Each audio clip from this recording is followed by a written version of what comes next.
Hey guys, tonight we descend into the lavish, absurd, and occasionally unsanitary bedrooms of medieval royalty. Wait, scratch that. Tonight we're diving into something even more scandalous. The bedrooms of medieval priests. That's right, we're talking about how the supposedly celibate servants of God had more action than a Game of Thrones episode. And they did it all while collecting your tithe money. So, before you get comfortable, take a moment to like the video and subscribe, but only if you genuinely enjoy what I do here. And let me tell you, after researching this topic, I'm convinced that medieval priests wrote the playbook on having your cake and eating it, too literally and figuratively. Let's be clear about something from the start. When we talk about medieval, priests having more sex than anyone else, we're not talking about some wild exaggeration for clicks. We're talking about documented historical reality that the Catholic Church spent centuries trying to cover up, and honestly, they did a pretty terrible job at it. The evidence is everywhere once you start looking, from papal records to monastery. Accounts to the very architecture of medieval churches, designed with secret passages between priest quarters and, well, you'll see. Picture this. It's 1139 AD, and Pope Innocent II has just declared that all priests must be celibate. Sounds pretty definitive, right? Except here's the thing. Absolutely nobody listened. Not the parish priests, not the bishops, not even the Pope himself in many cases. It was like declaring that water isn't wet and expecting everyone to just go along with it.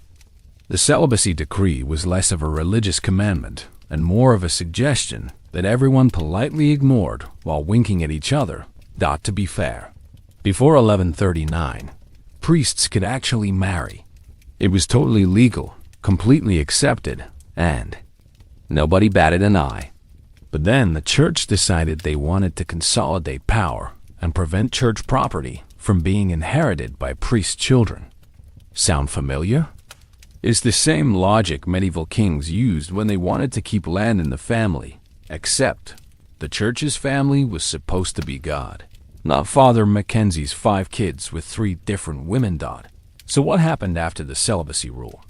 Did priests suddenly develop supernatural willpower and abandon their earthly desires? Oh, sweet summer child.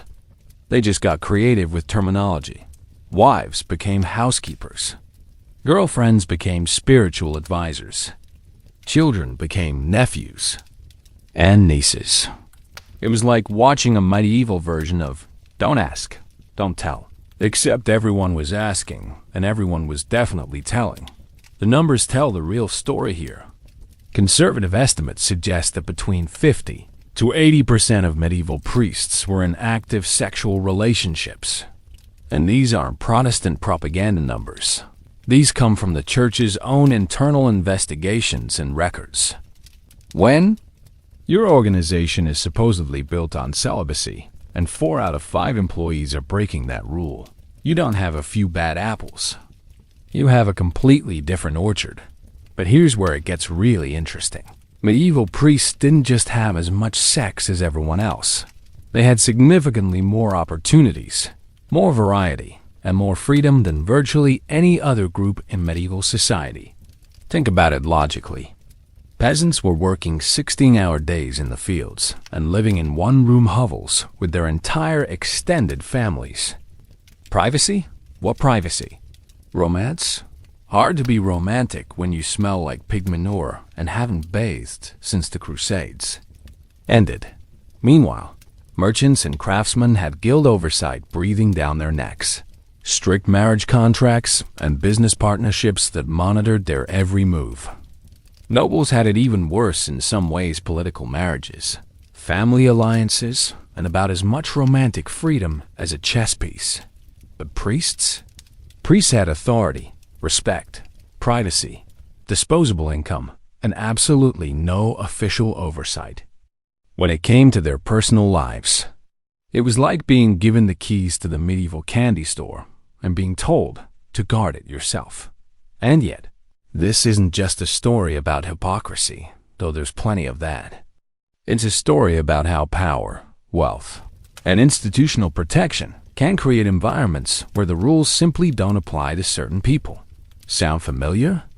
It should, because we're still dealing with variations of these same patterns today. The really fascinating part is how this all worked in practice. We're talking about a system so sophisticated and widely accepted that entire communities knew Father John was living with Mary the housekeeper and raising their 4 nephews. And everyone just went along with it. The church collected taxes on brothels. Priests were the brothel's best customers, and on Sundays, those same priests would give sermons about the sins of lust and the importance of moral purity. The cognitive dissonance was so thick you could cut it with a medieval sword. Of course, this isn't meant to bash modern religious people or institutions, most of whom are genuinely trying to live according to their beliefs. But understanding how these historical systems worked helps us recognize patterns of power, corruption, and institutional protection that crop up across different times and places. Plus, these stories are just inherently fascinating because they show us that people in the past were just as complicated, contradictory, and human as we are today. So buckle up, because we're about to explore monastery brothels, papal love children, the economics of church-sponsored prostitution, and why being a medieval priest was basically like having a VIP pass to everything medieval society had to offer. And trust me, medieval society had a lot to offer if you knew where to look and had the right connections.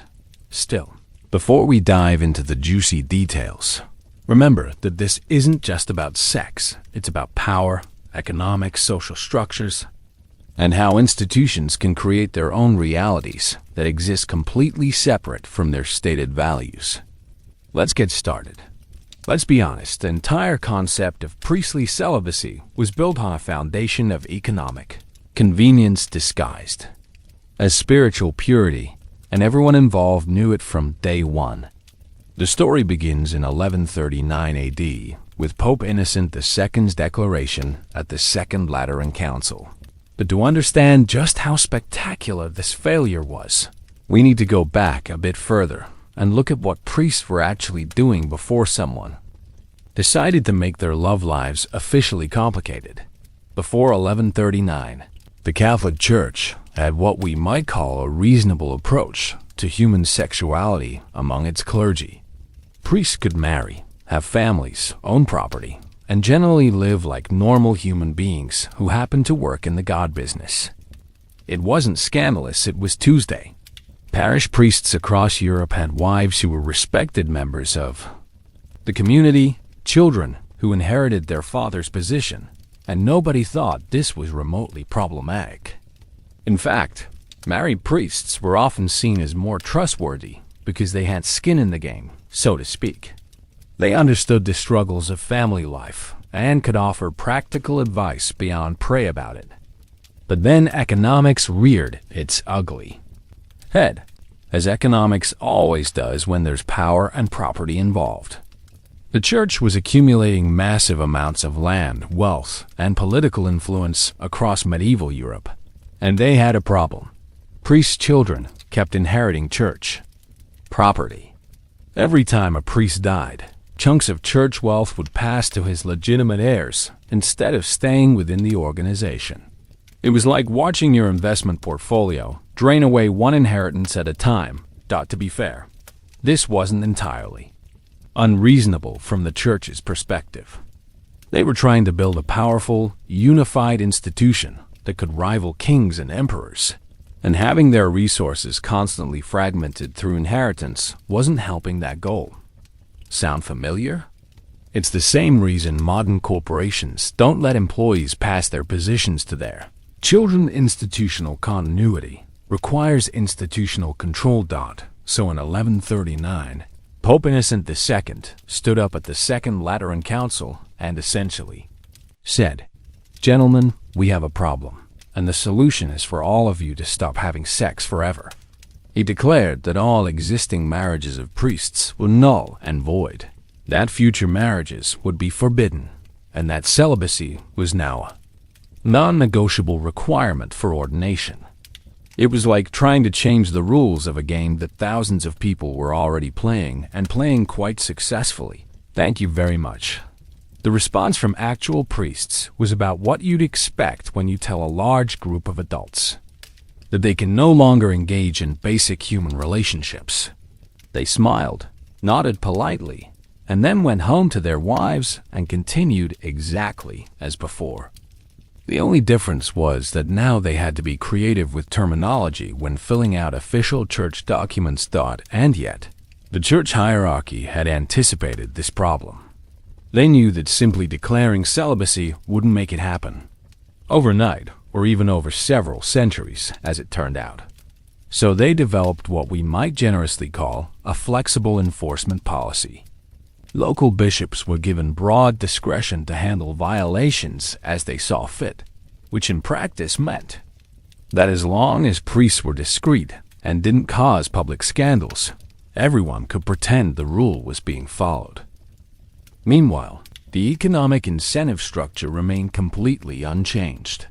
Priests still controlled local church resources, still collected tithes and fees, and still needed someone to manage their households and personal affairs. In many cases, the same women who had been wives simply transitioned into being housekeepers, with exactly the same responsibilities and relationships as before. The only difference was what they called it on Sunday morning. By the 13th century, surveys conducted by church investigators found that compliance with celibacy rules varied wildly by region, but nowhere exceeded 50%. In some areas of Germany and France, nearly 90% of priests were openly living with women and raising families. These weren't underground relationships hidden from their communities. These were public, acknowledged partnerships that everyone knew about and generally accepted. If you thought modern corporate scandals involved creative accounting, think again. Medieval church record-keeping when it came to priestly relationships was an art form of deliberate obfuscation. A priest's wife would be listed as his housekeeper or cook. Their children would be recorded as nephews and nieces.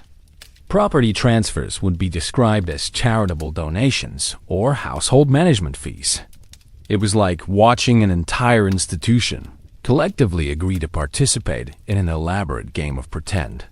That's right, the church developed an entire vocabulary of euphemisms to avoid acknowledging what everyone could see with their own eyes. Housekeeper became so universally understood as a code word for priest's wife that medieval jokes and literature regularly made references to it. It was the medieval equivalent of saying someone was working late at the office. Technically accurate, but everyone knew what was really going on. Still, some regions were more accepting than others. In Ireland and parts of Scotland, clerical marriages were so common and so accepted that local communities would often pressure unmarried priests to find wives, reasoning that married men were less likely to pursue other men's wives.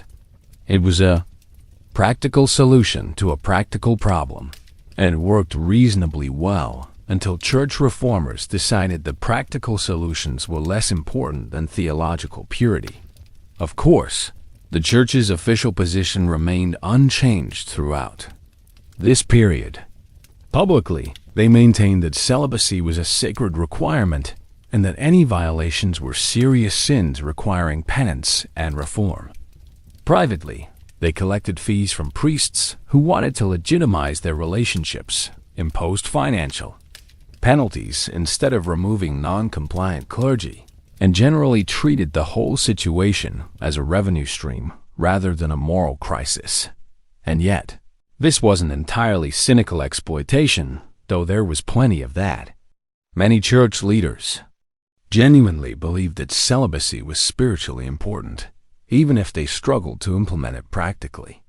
They found themselves caught between theological ideals and human realities, trying to maintain institutional authority while acknowledging that their rules were largely unenforceable. The really fascinating aspect is how communities adapted to this cognitive dissonance. Everyone knew that Father Bernard lived with Margaret the housekeeper, and that their 3 nephews looked exactly like him. But Sunday sermons about the importance of moral purity continued without irony. It was like watching an entire society collectively agree to maintain a polite fiction that everyone understood was fiction.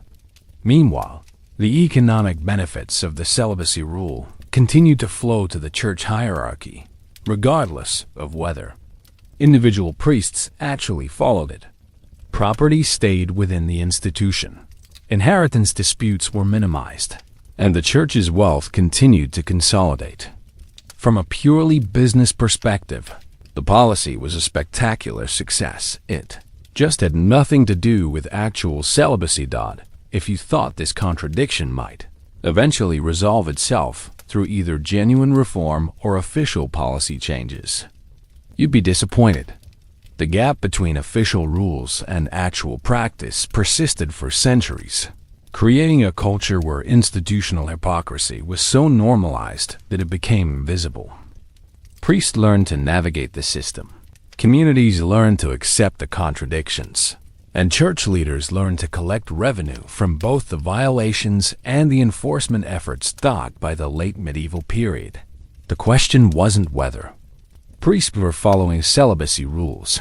It was how creatively they could work around them while maintaining the appearance of compliance. It was a system that rewarded creativity, discretion, and good public relations skills, which explains a lot about how certain institutions learn to manage public scandals while continuing problematic practices behind the scenes. If you thought regular priests were creative in their approach to celibacy, wait until you hear about the popes themselves. These weren't just the spiritual leaders of medieval Christianity. They were the ultimate examples of how power, wealth, and institutional protection could turn religious leadership into what can only be described as a competitive sport in creative rule-breaking. And let me be clear, when it came to having children, maintaining mistresses, and generally living like medieval rock stars, the popes didn't just break their own rules. They shattered them so thoroughly that you'd need an archaeologist to find the pieces. Let's start with Pope Alexander VI, also known as Rodrigo Borgia, who took the papacy in 1492 and immediately set about proving that the phrase "like father, like son" could apply to religious leaders too. Alexander didn't just have 1 or 2 discrete relationships. He had at least 7 acknowledged children with multiple women, and these weren't teenage indiscretions from before his religious career. No, these were children born during his time as a cardinal and pope, when he was supposed to be the moral authority for all of Christendom. To be fair, Alexander was remarkably open about his family life. He appointed his son Cesar as a cardinal at age 18, made his son Giovanni the Duke of Gandia, and generally treated the papacy like a family business where nepotism wasn't just accepted, it was the entire point. His daughter, Lucretia, became one of the most powerful women in Renaissance Italy, largely because her father happened to control the Vatican's resources and wasn't shy about using them to advance his children's careers. But Alexander's approach to relationships went beyond simple family advancement. He maintained a long-term relationship with Vanazza de Catanei, who bore him 4 children, while simultaneously pursuing Julia Farnese, who was literally called the Pope's whore by contemporary Romans. And this wasn't whispered gossip. This was public knowledge that everyone discussed openly. Roman citizens would see Julia riding through the streets in papal carriages, wearing jewelry that clearly came from church coffers, and nobody pretended this was anything other than what it obviously was. Meanwhile, Pope Julius II, who reigned from 1503 to 1513, earned the nickname the Warrior Pope for his military campaigns, but he could have just as easily been called the Father Pope for his prolific child-rearing. Julius acknowledged 3 daughters, and was rumored to have fathered several more children, all while leading military campaigns across Italy and commissioning Michelangelo to paint the Sistine Chapel. It was like watching someone successfully manage 3 full-time careers simultaneously.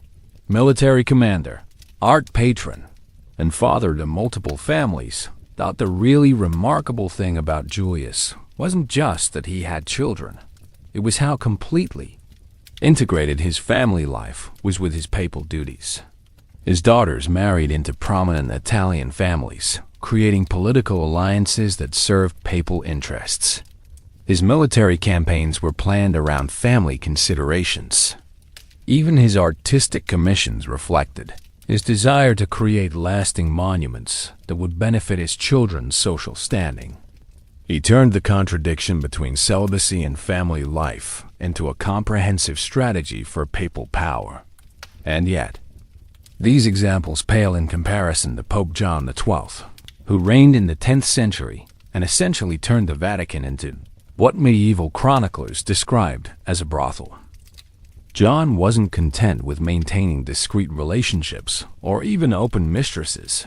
He apparently hosted regular parties in papal apartments that would have made Roman emperors blush. Contemporary accounts describe gambling, drinking, and sexual activities taking place in rooms that were supposed to be dedicated to prayer and religious contemplation. John's approach was so extreme that even medieval standards found it shocking. The Holy Roman Emperor Otto I eventually convened a church council to investigate John's behavior, and the charges read like a catalog of every possible violation of clerical conduct. The council accused him of adultery with multiple women, including his own niece, of turning the papal palace into a house of prostitution, and of general debauchery that scandalized even hardened medieval nobles, who weren't exactly known for their moral restraint. Still, perhaps the most economically creative papal approach to relationships came from Pope Benedict IX, who reigned 3 separate times in the 11th century and actually sold the papacy to finance his wedding. That's right, Benedict wanted to marry his cousin, but papal rules prevented him from both holding the office and having a wife. So he literally sold his position to his godfather for enough money to fund his wedding celebrations. It was like watching someone liquidate their assets to pay for a destination wedding, except the assets included spiritual authority over medieval Christendom. Benedict's story gets even better, because he eventually regretted the sale and used military force to reclaim the papacy, only to sell it again later when he needed more money. He treated the papal office like a pawn shop item that he could buy back whenever his financial situation improved. Meanwhile, his various wives and relationships continued throughout these papal transitions, creating a situation where nobody was quite sure who was actually married to whom, or who held legitimate religious authority at any given moment. Of course, Pope Paul III represents perhaps the most normalized approach to papal family life. Before becoming pope in 1534, Paul had 4 acknowledged children and lived openly with his mistress for years. But rather than hiding this history, he used his papal authority to advance his children's careers systematically and strategically.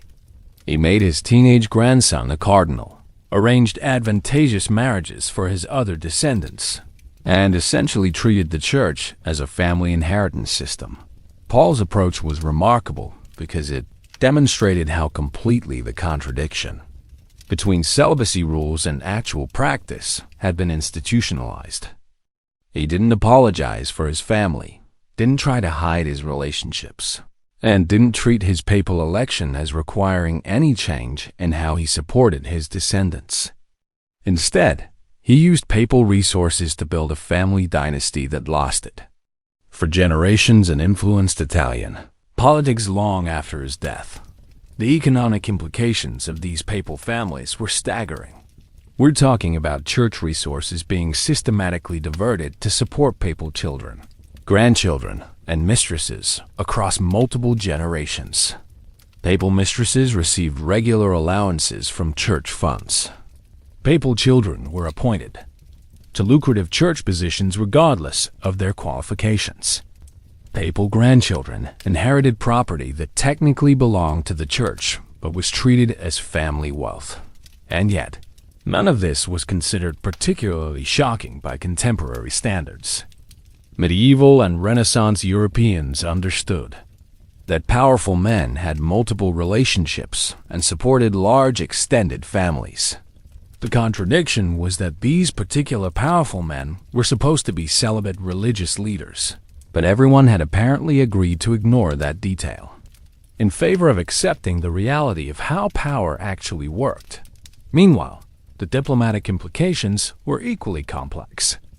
Papal children and mistresses became important figures in European politics, creating marriage alliances, negotiating treaties, and representing papal interests in foreign courts. It was like watching the Vatican develop a shadow diplomatic corps, made up entirely of people whose existence officially violated church rules, but whose practical importance was undeniable. If you thought this might create internal church conflicts, you'd be absolutely right. Reformist movements within the church regularly criticized papal behavior and called for genuine implementation of celibacy rules. But these movements faced the practical problem that the most powerful church positions were often held by men who were themselves violating celibacy rules. Creating a system where reform efforts were led by people who had personal reasons to avoid strict enforcement. The really fascinating aspect is how papal sexual behavior influenced broader church culture. When the Pope himself was openly maintaining families and mistresses, it became much harder for local bishops to enforce celibacy rules among parish priests. Why would Father Giuseppe worry about hiding his relationship when Pope Alexander was hosting dinner parties for his children and their political allies? By the Renaissance period, papal courts had developed elaborate social protocols around papal families and relationships. There were official roles for papal mistresses, formal presentations for papal children, and ceremonial occasions where these relationships were publicly acknowledged without being officially recognized. It was like watching an entire institution develop parallel social structures to accommodate behaviors that theoretically violated their fundamental principles. Still, this system eventually contributed to the Protestant Reformation, as reformers used papal sexual behavior as evidence that the Catholic Church had become fundamentally corrupt.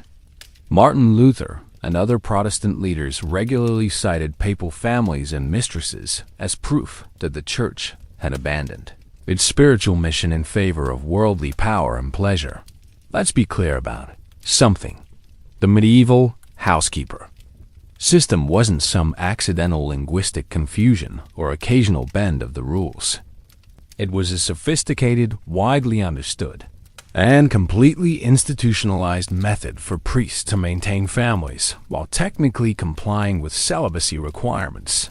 And honestly, it was so well developed and universally accepted that it makes modern corporate doublespeak look like amateur hour. The genius of the housekeeper system lay in its plausible deniability combined with practical necessity. Every priest needed someone to manage their household cooking, cleaning, managing property, handling correspondence, and dealing with the daily administrative tasks that kept medieval parishes functioning. These were legitimate, essential services that required live-in arrangements and intimate knowledge of the priest's personal and professional affairs. Sound familiar? It should, because it's the perfect cover story for what was actually happening. Meanwhile, medieval canon law had created the loophole almost by accident. While priests couldn't marry after 1139, there was no rule preventing them from employing female servants or housekeepers. The law focused on preventing legal marriages and inheritance rights, not on regulating employment relationships or household management arrangements. It was like writing a law against owning cars, but forgetting to mention that bicycles were also transportation. To be fair, many communities understood exactly what was happening and developed elaborate social protocols around it. The housekeeper would attend church services in a designated area, participate in community events as the priest's official household representative, and raise their children with everyone's knowledge and tacit acceptance. Neighbors would discuss Father Martin's housekeeper Agnes and her nephew, Thomas, in the same way they'd talk about any other married couple and their son, except with slightly more creative vocabulary. But here's where it gets really interesting. The church hierarchy not only knew about these arrangements, but often helped facilitate them. Bishops would recommend suitable housekeepers for newly appointed priests, sometimes even arranging transfers for women whose employment relationships needed to be discreetly relocated. It was like watching a medieval version of corporate HR managing employee personal relationships while maintaining official policies that those relationships didn't exist. The economic structure was remarkably sophisticated too. Housekeepers received regular wages from church funds, but they also often controlled significant household resources and made financial decisions that affected parish operations. Many accumulated substantial personal wealth through their employment, and some even maintained their own property and business interests. It wasn't exploitation. It was a parallel economic system that provided women with financial independence and social status that would have been impossible through legal marriage. And yet, the terminology remained crucial for maintaining the fiction. Church records meticulously avoided any language that might suggest these relationships were marriages or romantic partnerships. Women were always servants, housekeepers, or cooks. Children were always nephews, nieces, or wards. Property arrangements were always charitable donations or household management fees. It was like reading corporate communications, where everyone understood the subtext but nobody could say it directly. Still, some regions developed more creative variations. In parts of Germany, priests, housekeepers, were often widows from the community who brought their own children into the household, creating blended families where biological relationships became delightfully complicated to track. In Ireland, housekeepers sometimes served multiple priests in the same area, creating extended household networks that functioned like informal polygamous arrangements, except nobody called them that. Meanwhile, the legal protections were surprisingly robust. While housekeepers couldn't inherit church property directly, they could receive charitable bequests and employment compensation that amounted to the same thing. Their children couldn't officially inherit priestly positions, but they could be appointed to church roles based on their exceptional qualifications and intimate knowledge of parish affairs. It was inheritance by another name, with enough legal paperwork to make it technically legitimate. Of course, the social dynamics varied significantly based on the priest's position and wealth. Parish priests in rural areas might have one long-term housekeeper who functioned as a wife in all but name, while wealthy urban priests or cathedral officials might maintain multiple household staff with different women managing different aspects of their personal and professional lives. It was like comparing small family businesses to large corporate operations. Same basic structure, different scales and complexity levels that the children in these arrangements often received. Better educations and social opportunities than they would have through legitimate marriages. Many nephews of priests became priests themselves, creating clerical dynasties that lasted for generations. Nieces often married into prominent local families, using their connections to the church as social capital. It was a system that provided upward mobility and social advancement that the medieval world otherwise made very difficult to achieve. And yet, everyone had to maintain the performance. Housekeepers had to publicly defer to their priest employers in ways that wives wouldn't necessarily have to. They couldn't openly display affection or make demands that might suggest they were anything other than hired help.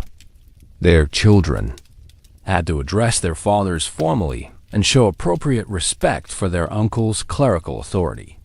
It was like watching entire families participate in elaborate role-playing games, where everyone knew the real relationships but had to pretend otherwise. The church's enforcement mechanisms were carefully calibrated to maintain the system rather than eliminate it.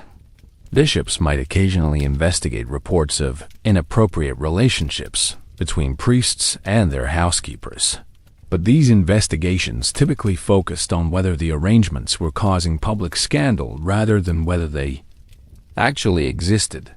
As long as everyone maintained proper discretion and used appropriate terminology, the relationships could continue indefinitely.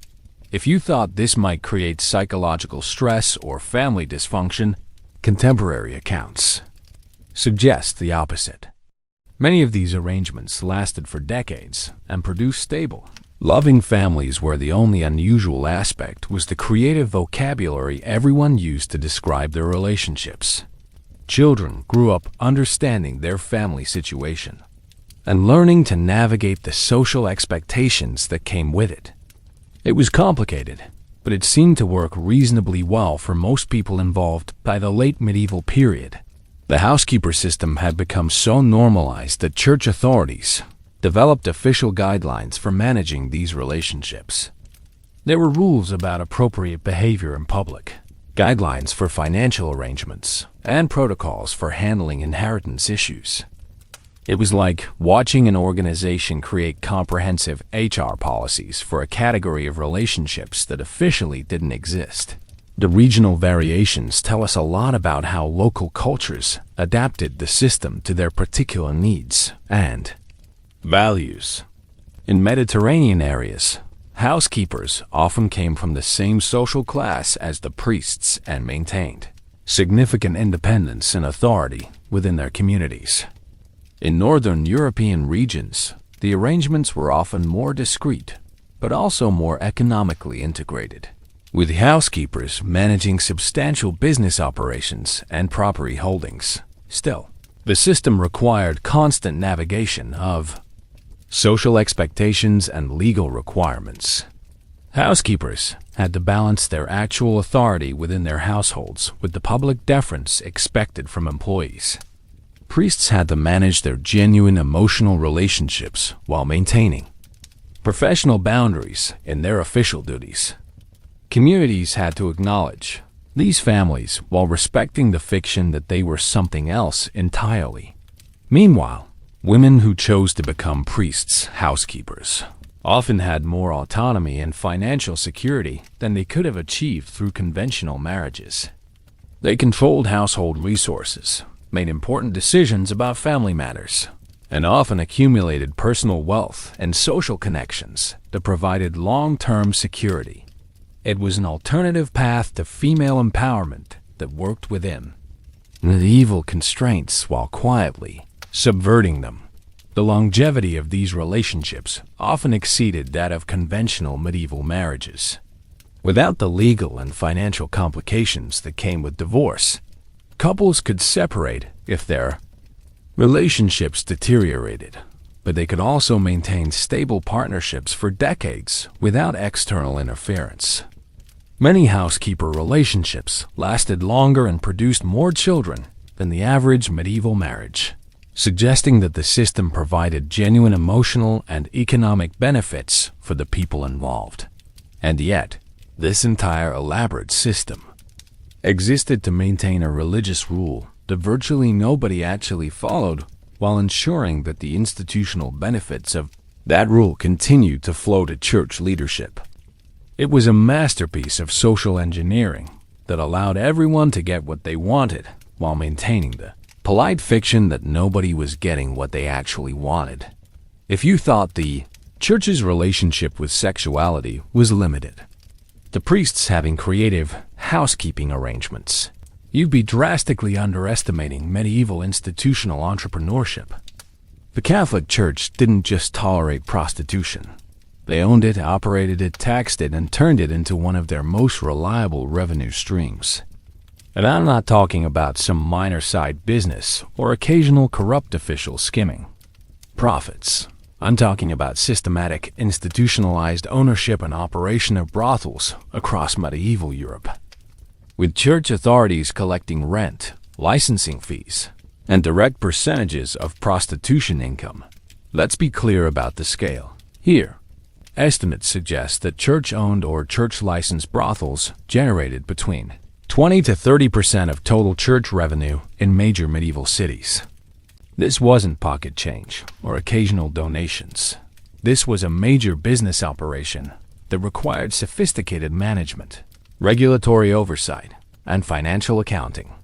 The church had literally turned the world's oldest profession into organized religion's newest profit center. To be fair, the church's entry into prostitution management began with what seemed like reasonable urban planning concerns. Medieval cities had problems with unlicensed prostitution, creating public disorder, spreading disease, and generating conflicts between sex workers and local merchants. Church and city authorities decided that regulated prostitution in designated areas would be easier to manage than trying to eliminate it entirely. Sound familiar? It's the same logic behind modern approaches to drug policy and gambling regulation. But here's where medieval pragmatism met ecclesiastical creativity.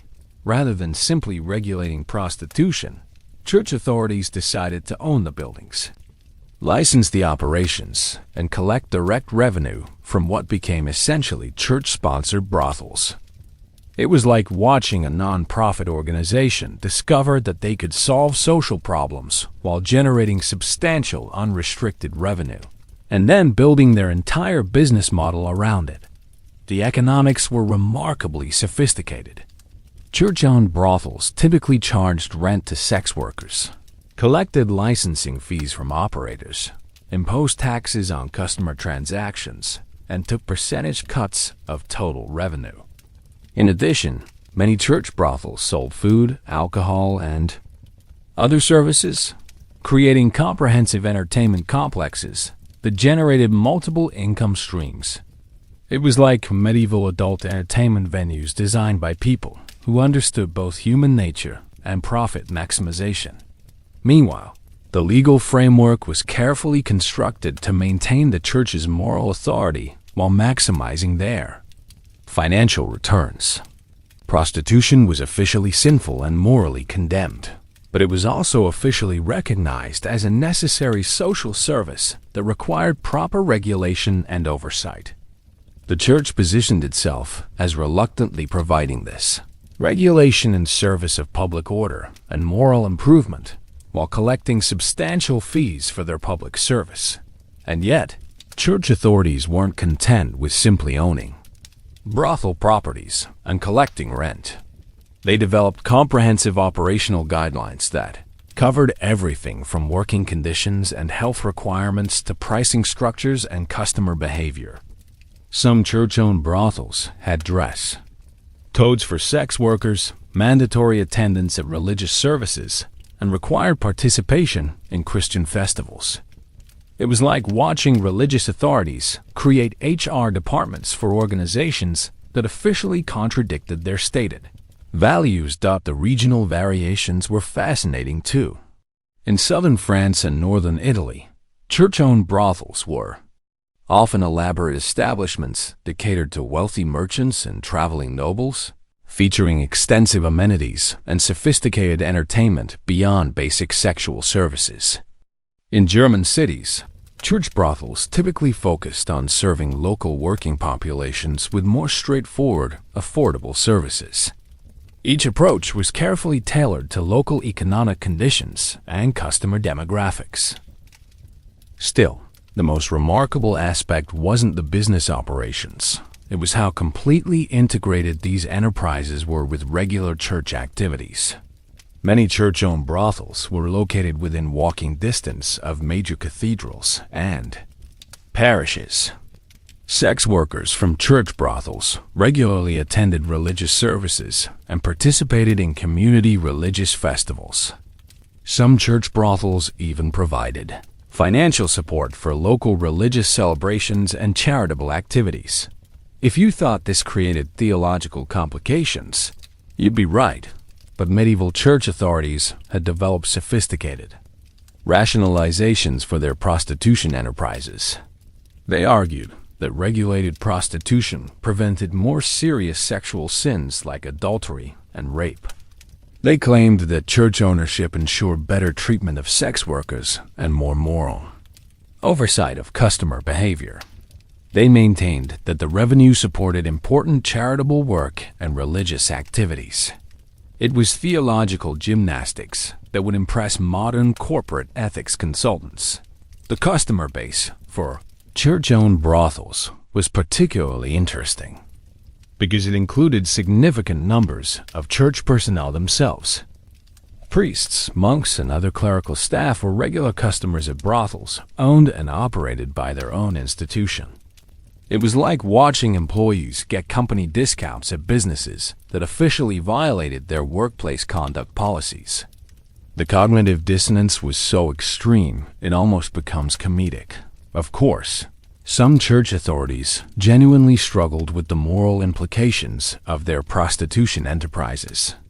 Internal church documents from the period show ongoing debates about whether owning brothels was compatible with Christian teaching, whether the revenue could be used for religious purposes, and whether church involvement actually improved or worsened the moral problems associated with prostitution. These weren't cynical profiteers. Many were sincere religious leaders trying to navigate impossible contradictions between idealistic principles and practical realities. The business records that survive from church-owned brothels reveal remarkably detailed financial management. We have accounting ledgers that track individual sex worker earnings, customer volume statistics, seasonal revenue fluctuations, and operating expense categories. Some church brothels maintained more sophisticated financial records than contemporary merchant enterprises or noble households. It was like discovering that medieval religious authorities were pioneering modern business accounting methods while running businesses they couldn't officially acknowledge. Meanwhile, the regulatory environment was constantly evolving as church and city authorities tried to balance revenue generation with social order and moral concerns. Some cities imposed restrictions on church brothel locations or operating hours. Some church authorities implemented moral education requirements for brothel employees. Some regions developed licensing systems that created de facto monopolies for church-operated establishments. It was a constantly shifting landscape of competing interests and compromising principles. And yet, perhaps the most fascinating element was how sex workers themselves navigated these church-owned enterprises. Many seemed to prefer working in church brothels because the institutional oversight provided better physical security, more reliable payment, and protection from abusive customers or exploitative managers. It was ironic that institutions dedicated to sexual purity created some of the safest and most economically favorable working conditions for sex workers in medieval Europe. The architectural evidence tells its own story. Many church-owned brothels were substantial buildings with multiple floors, private rooms, common areas, and residential quarters for long-term employees. Some featured elaborate decorations, expensive furnishings, and architectural details that reflected their profitability and importance to church revenue. These weren't shabby back-alley operations. They were major real estate investments that represented significant institutional commitment taught by the late medieval period. Church prostitution enterprises had become so normalized that they were included in official church budget documents and financial planning. Bishops would allocate expected brothel revenue towards specific projects or expenses. Monastery accounts would list prostitution income alongside tithes and other traditional revenue sources. It was like watching modern organizations include gambling or alcohol revenue in their annual reports. Morally questionable, but financially essential. The international scope was equally impressive. Church-owned brothels operated across multiple countries and regions, with some church authorities coordinating operations and sharing best practices across different territories. It was like discovering that medieval religious institutions had developed multinational business operations centuries before anyone invented the concept of global corporations. Still, this entire system eventually contributed to Protestant Reformation criticisms of Catholic corruption. Reformers used church ownership of brothels as evidence that Catholic leadership had completely abandoned Christian principles in favor of worldly profit. It was hard to argue with that criticism when church authorities were literally collecting rent from businesses dedicated to activities they simultaneously condemned as sinful. Let's be honest about medieval monasteries. They were supposed to be havens of prayer, contemplation, and spiritual discipline, but many of them functioned more like exclusive resorts where wealthy people could pursue their earthly desires without social oversight. And when it came to sexual activity, some monasteries made modern college campuses look like models of restraint and moral discipline. We're talking about institutions that were officially dedicated to celibacy, but actually served as elaborate venues for exactly the opposite. The fundamental problem began with mixed monasteries, religious communities that house both men and women in the same complex. To be fair, the original idea made perfect sense. Married couples could dedicate their lives to religious service together. Families could contribute multiple members to monastic communities, and having both genders present would ensure balanced perspectives on spiritual matters. It was a reasonable concept that completely ignored how human nature actually works when you put attractive young people together in isolated communities with minimal supervision. Meanwhile, the architectural evidence tells its own story. Many medieval monasteries featured elaborate private chambers, secret passages between men's and women's quarters, and hidden rooms that served no obvious religious purpose. Some monasteries had underground tunnels connecting different buildings, private gardens accessible only from certain dormitories, and architectural features that seemed designed specifically to facilitate discreet romantic encounters. It was like discovering that medieval architects had specialized in designing buildings for people who wanted to break religious rules while maintaining plausible deniability. But here's where things get really interesting. Many monastery scandals weren't discreet affairs between individual monks and nuns. We're talking about systematic, organized sexual activity that involved entire communities and sometimes lasted for generations. Some monasteries developed reputations as places where wealthy families could send their children to enjoy comfortable lifestyles while pursuing romantic relationships that would have been socially unacceptable in secular society. To be fair, the social dynamics were more complex than simple sexual libertinism. Many monasteries served as alternative social structures for people who couldn't or wouldn't fit into conventional medieval marriage patterns.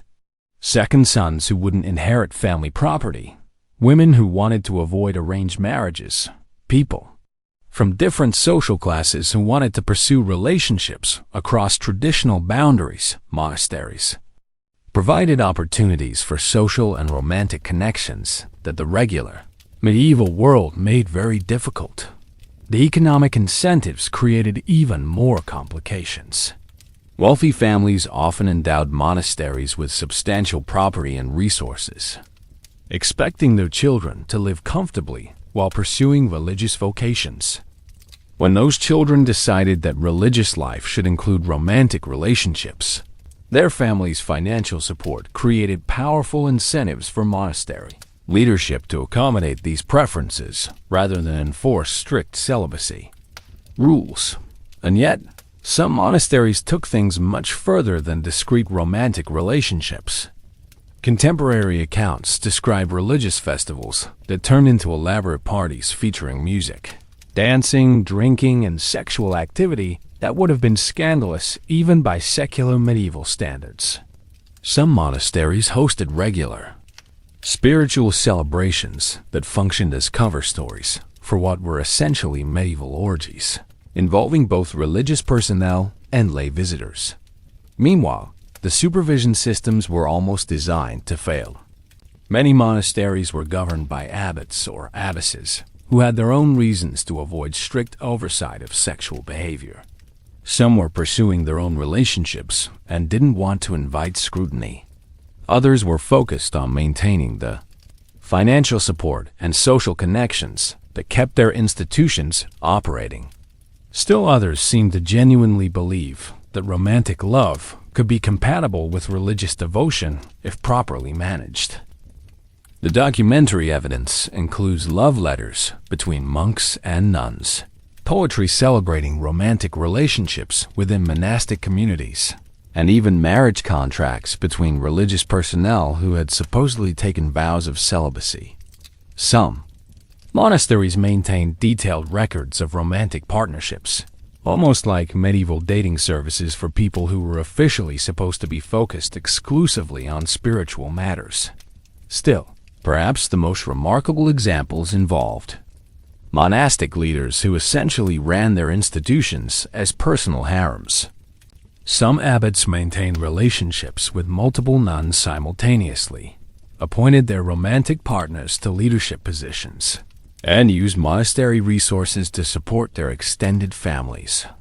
It was like watching people use religious authority as a platform for creating elaborate polygamous arrangements that would have been impossible in secular society. The regional variations were fascinating too. Italian monasteries often developed sophisticated social protocols around romantic relationships, creating elaborate courtship rituals and ceremonial celebrations for monastic couples. German monasteries frequently focused on economic arrangements, with romantic partnerships serving as ways to consolidate property and resources. French monasteries sometimes became cultural centers where romantic love was celebrated as a form of spiritual devotion. If you thought these arrangements might create genuine spiritual innovation, you'd be partially right. Some monastic communities developed theological frameworks that incorporated romantic love into their religious practices. They argued that human love could serve as a pathway to divine love, that physical intimacy could enhance spiritual connection, and that celibacy rules were human inventions that interfered with God's natural design for human relationships. Of course, not everyone was convinced by these theological innovations. Reform movements within monastic communities regularly criticized sexual activity and called for stricter enforcement of celibacy rules.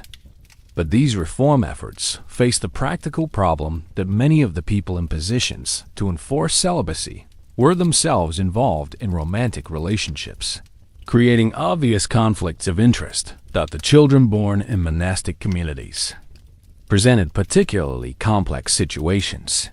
Some were raised within the monasteries as future religious personnel, creating multi-generational monastic families that passed religious positions through biological inheritance.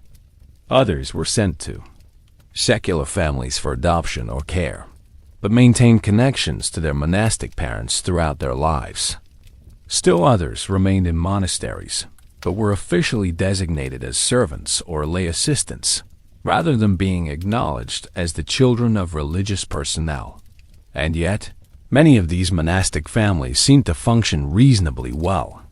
As social units, children received excellent educations. Romantic partners provided emotional and practical support for each other, and the communities often developed strong internal bonds that enhanced rather than interfered with their religious activities. It was like discovering that human relationships could actually strengthen religious communities when they were allowed to develop naturally rather than being artificially suppressed. The economic implications were substantial too.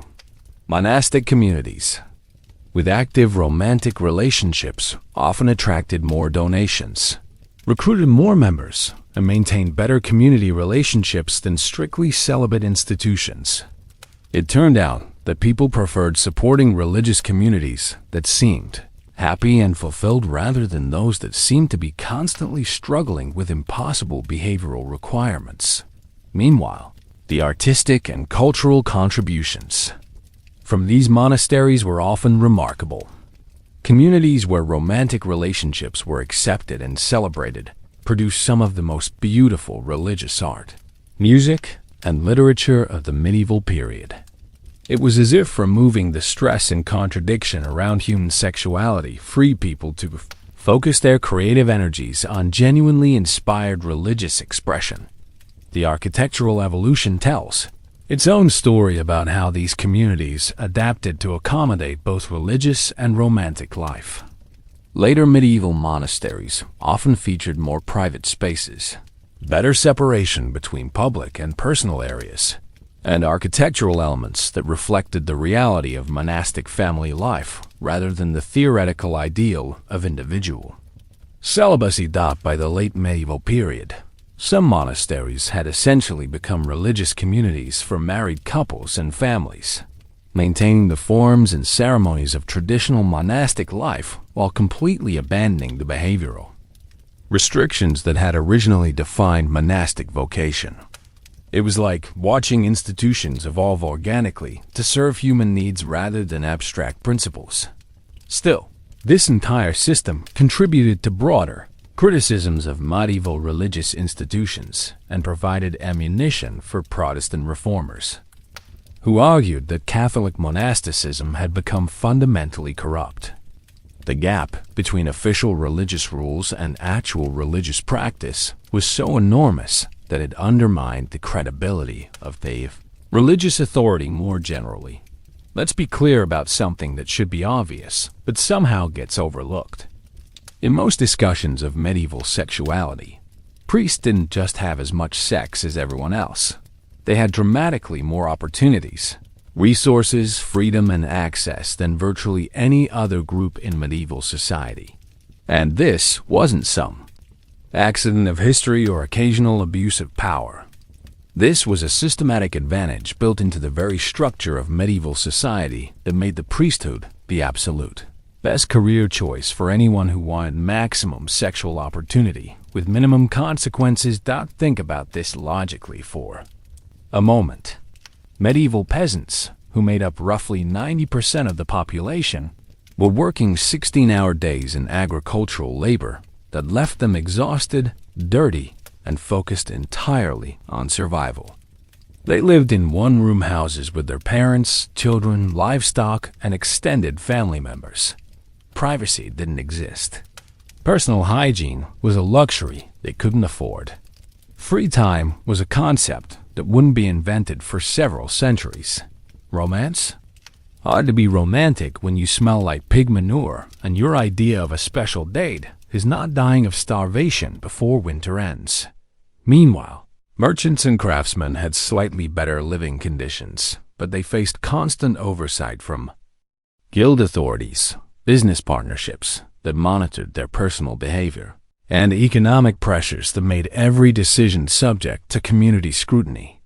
Their marriages were usually business arrangements designed to consolidate wealth or create trade alliances. Their social lives were regulated by professional associations that could destroy their careers for inappropriate behavior.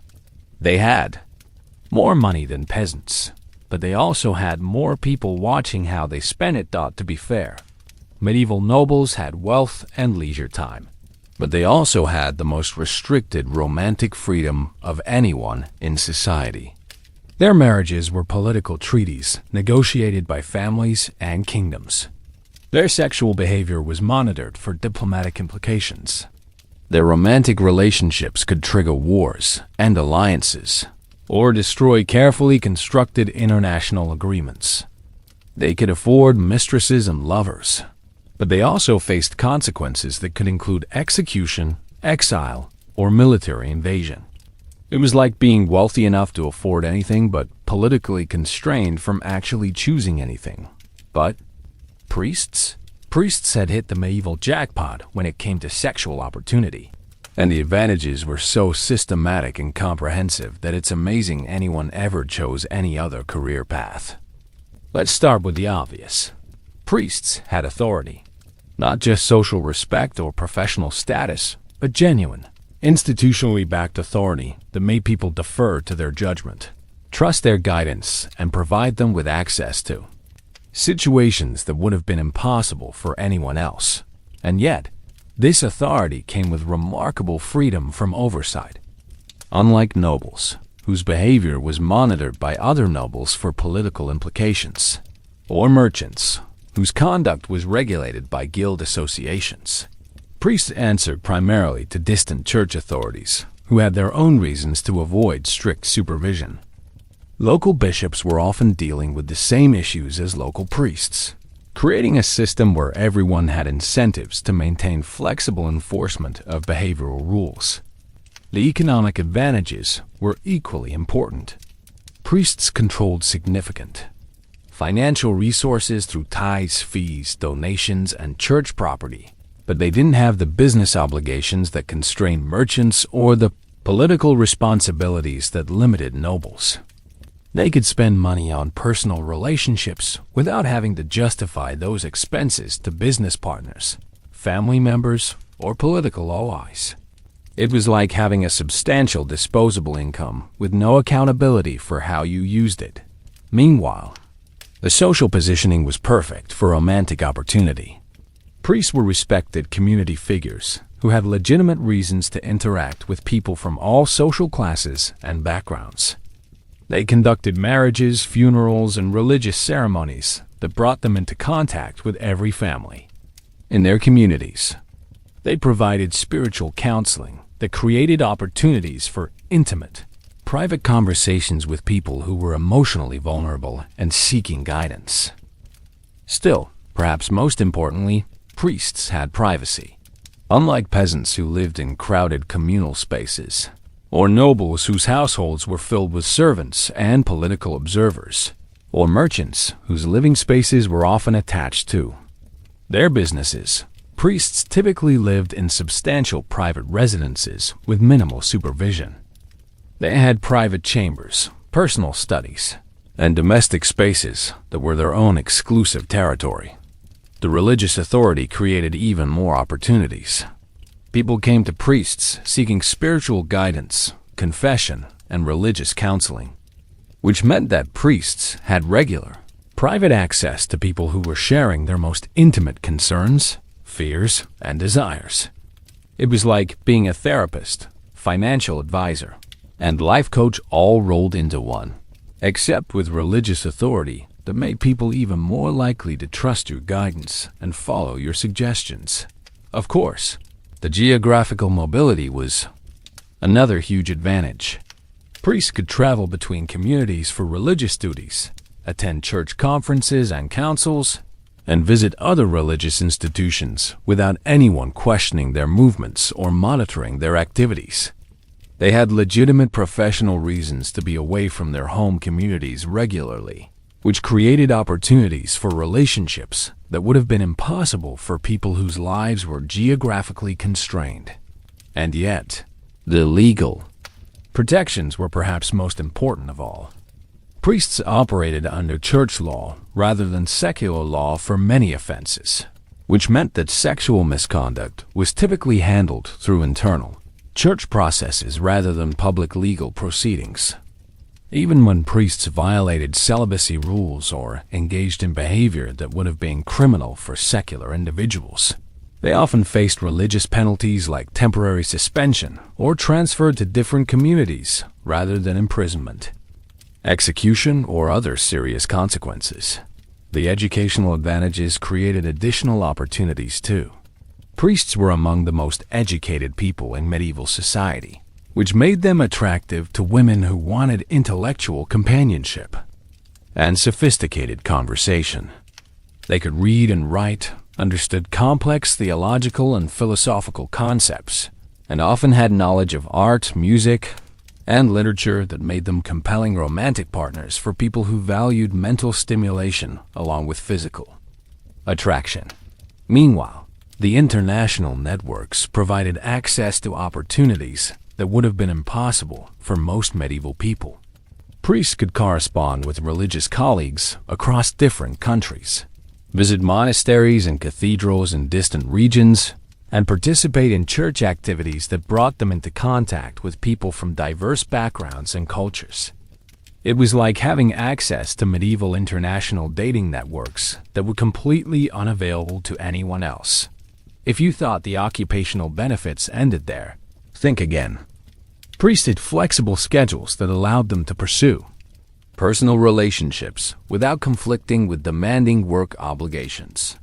Their primary duties involved conducting religious services, providing spiritual guidance, and managing church affairs.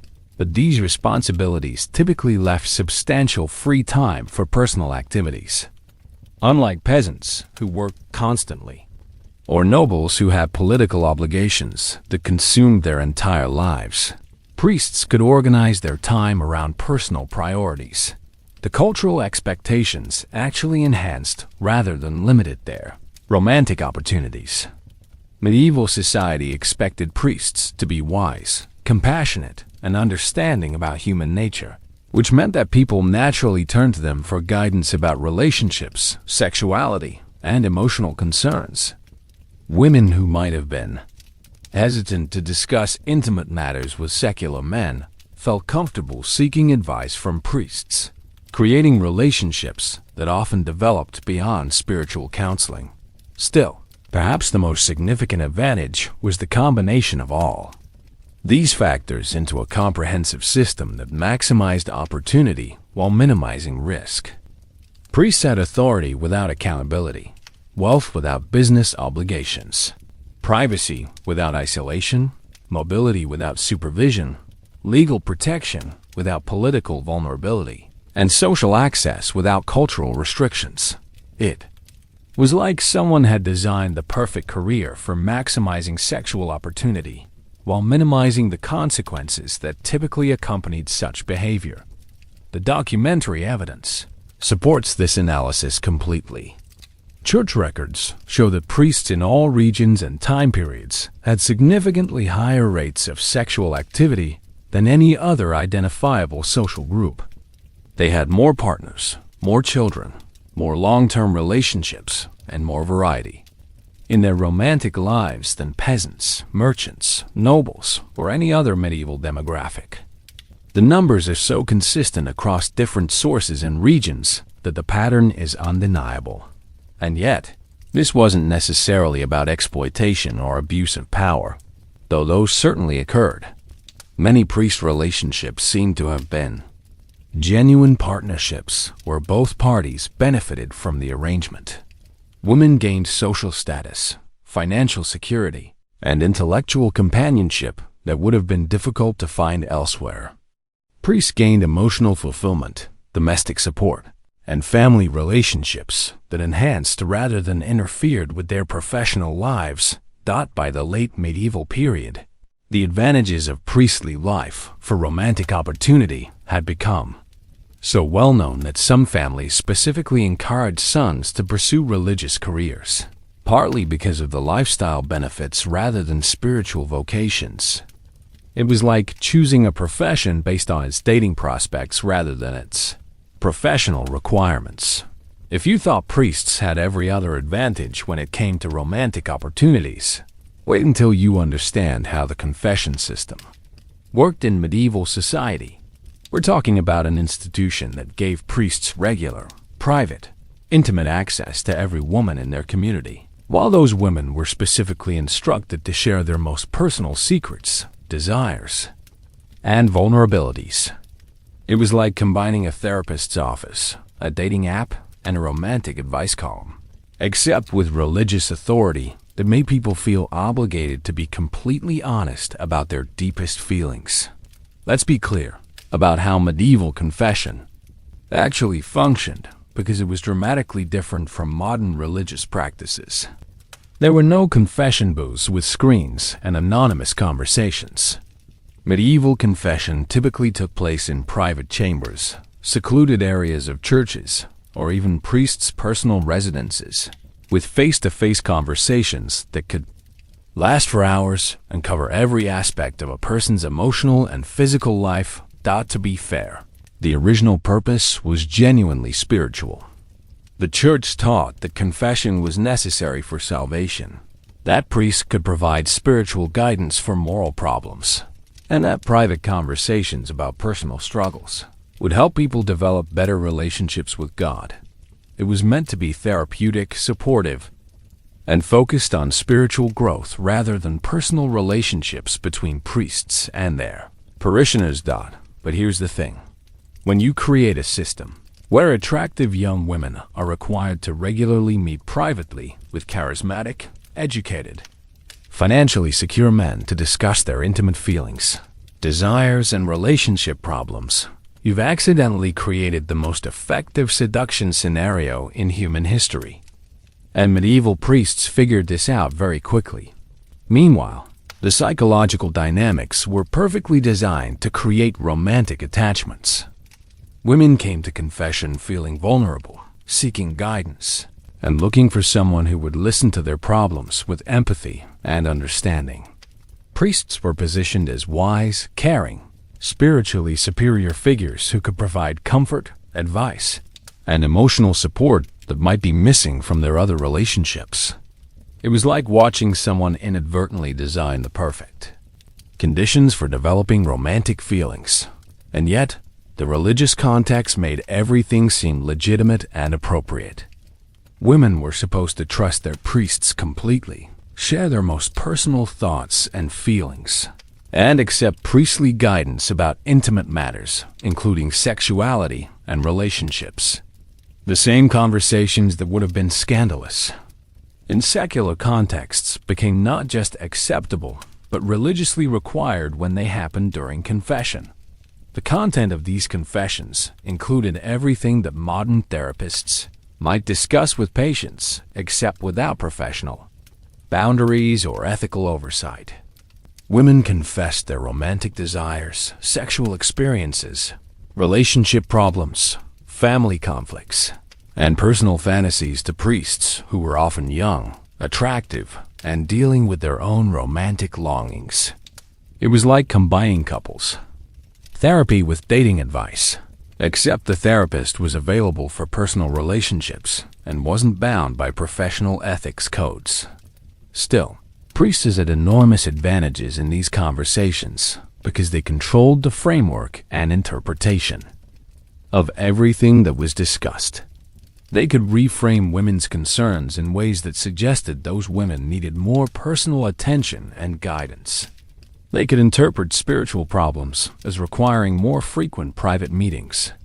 They could present their own interest and availability as responses to women's expressed needs for spiritual support and understanding. The religious authority made priest suggestions carry enormous weight in ways that secular advice wouldn't. When a priest suggested that a woman needed special spiritual guidance, regular private meetings, or personal attention to address her spiritual concerns, refusing that guidance could seem like rejecting God's will rather than simply declining a man's romantic advances. It was emotional manipulation backed by institutional authority and religious ideology. Of course, the confession system also provided priests with detailed intelligence about their community's romantic and sexual lives. They learned who was dissatisfied with their marriages, who was attracted to whom, who was experiencing relationship problems, and who might be interested in alternative romantic arrangements. It was like having access to comprehensive social and romantic networks with detailed information about everyone's availability and preferences. Meanwhile, the frequency of confession meant that these relationships developed over time rather than through single encounters. Women might meet with priests weekly or monthly for years, creating ongoing personal relationships that gradually shifted from spiritual guidance toward romantic attachment. It was a slow, methodical process that built trust, emotional intimacy, and personal connection in ways that would have been impossible through more direct approaches. And yet, priests could use confession conversations to educate women about sexuality in ways that served their own interests. They could discuss sexual techniques, relationship dynamics, and romantic possibilities, while framing these conversations as spiritual education or moral guidance. They could normalize sexual behavior, encourage experimentation, and suggest that physical relationships could enhance rather than interfere with spiritual development. The privacy expectations meant that these conversations were completely confidential, which protected both priests and women from social consequences if their relationships developed beyond spiritual guidance. What happened during confession was supposed to remain secret, creating opportunities for inappropriate behavior that couldn't be reported or discussed without violating religious obligations about confession. Confidentiality. If you thought women might have been suspicious of priests' motives, remember that medieval religious education specifically taught people to trust clerical authority and interpret any doubts about priest behavior as personal spiritual failings rather than legitimate concerns about inappropriate conduct. Women were taught that questioning priests meant questioning God, that resisting clerical guidance meant resisting divine will, and that their own feelings of discomfort probably indicated their own spiritual inadequacy rather than problems with priest behavior. The theological framework actually supported romantic relationships between priests and their parishioners in some cases. Some priests argued that human love could serve as a pathway to divine love, that physical intimacy could enhance spiritual connection, and that rejecting natural human desires might actually interfere with God's plan for personal fulfillment. It was sophisticated theological manipulation that reframed rule-breaking as spiritual advancement. Still, the social dynamics created additional pressures for women to accept priests' romantic advances. Rejecting a priest's interest could result in spiritual consequences like being denied communion, excluded from religious ceremonies, or publicly criticized for spiritual failings. In communities where religious participation was essential for social acceptance, offending the local priest could have serious consequences for women's families and social standing. The confession booth conversations also allowed priests to gradually escalate their personal interest while maintaining plausible deniability about their intentions. They could express care and concern that gradually became more personal and romantic, suggest meetings outside of formal confession that gradually became more intimate, and develop physical contact that gradually became more sexual, all while framing these escalations as spiritual guidance and pastoral care. Meanwhile, priests could use information learned during confession to manipulate other relationships and social dynamics in ways that served their romantic interests. They learned about marriage problems that might make women more receptive to alternative relationships, family conflicts that might create opportunities for providing personal support, and community dynamics that could be influenced to create opportunities for private interactions. The international scope of the confession system meant that priests who got into trouble in one community could transfer to different regions while maintaining access to the same opportunities for inappropriate relationships. Church authorities rarely shared information about problematic behavior between different dioceses, creating opportunities for priests to repeat patterns of misconduct in multiple communities throughout their careers. And yet, perhaps most remarkably, the confession system created a feedback loop where priests' sexual behavior actually enhanced their reputations as spiritual advisors. Women who had romantic relationships with priests often became advocates for those priests' wisdom, compassion, and spiritual authority, recommending them to other women who then became targets for similar approaches. It was like a referral network for inappropriate behavior disguised as testimonials about spiritual guidance. By the late medieval period, the connection between confession and sexual misconduct had become so well known that some reform movements tried to modify confession practices to reduce opportunities for inappropriate relationships. But these reforms faced resistance from priests who had built their careers around the personal access and authority that the confession system provided.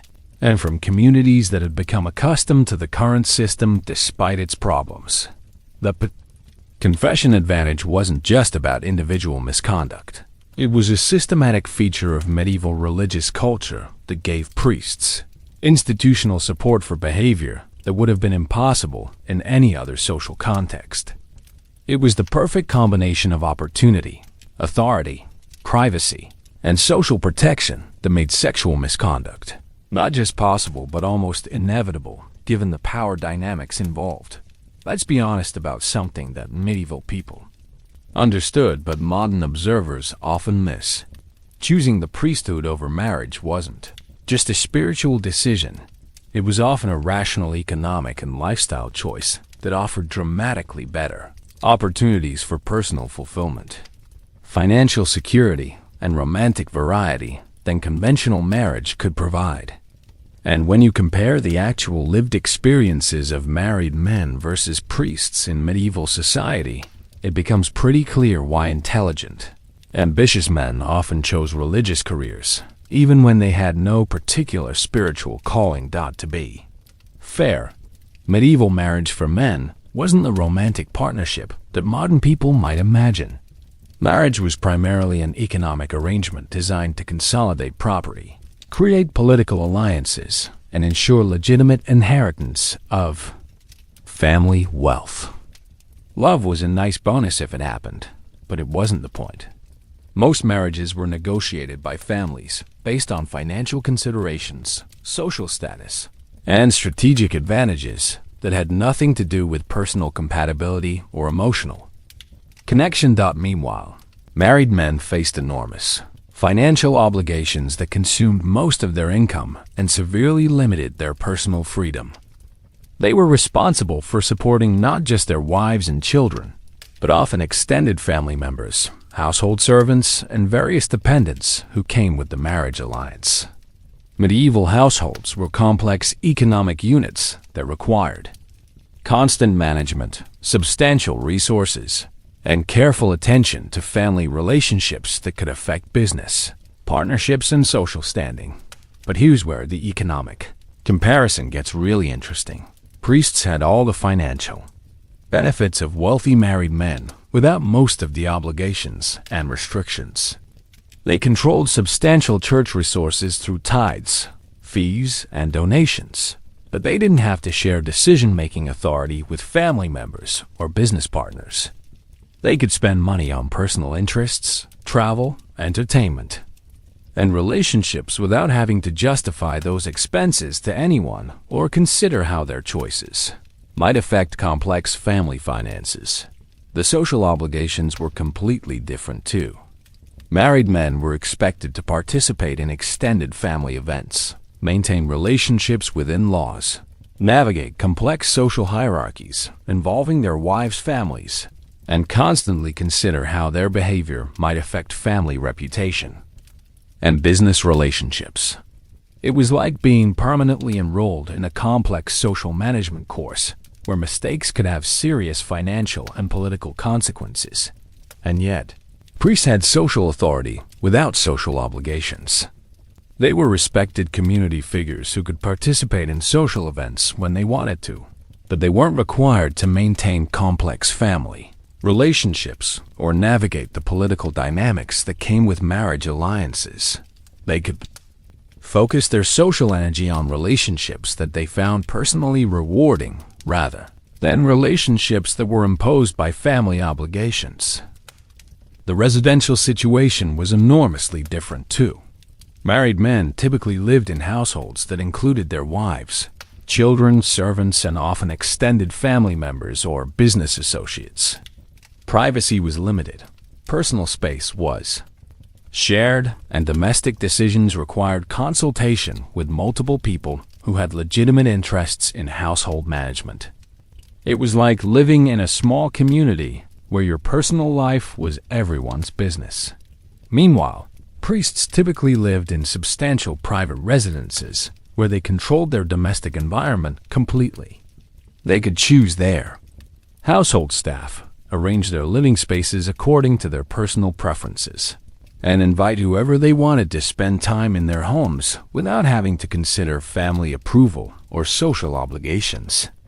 It was like having all the benefits of wealthy domestic life without the complications of family politics. If you thought the romantic comparison favored marriage, you'd be completely wrong.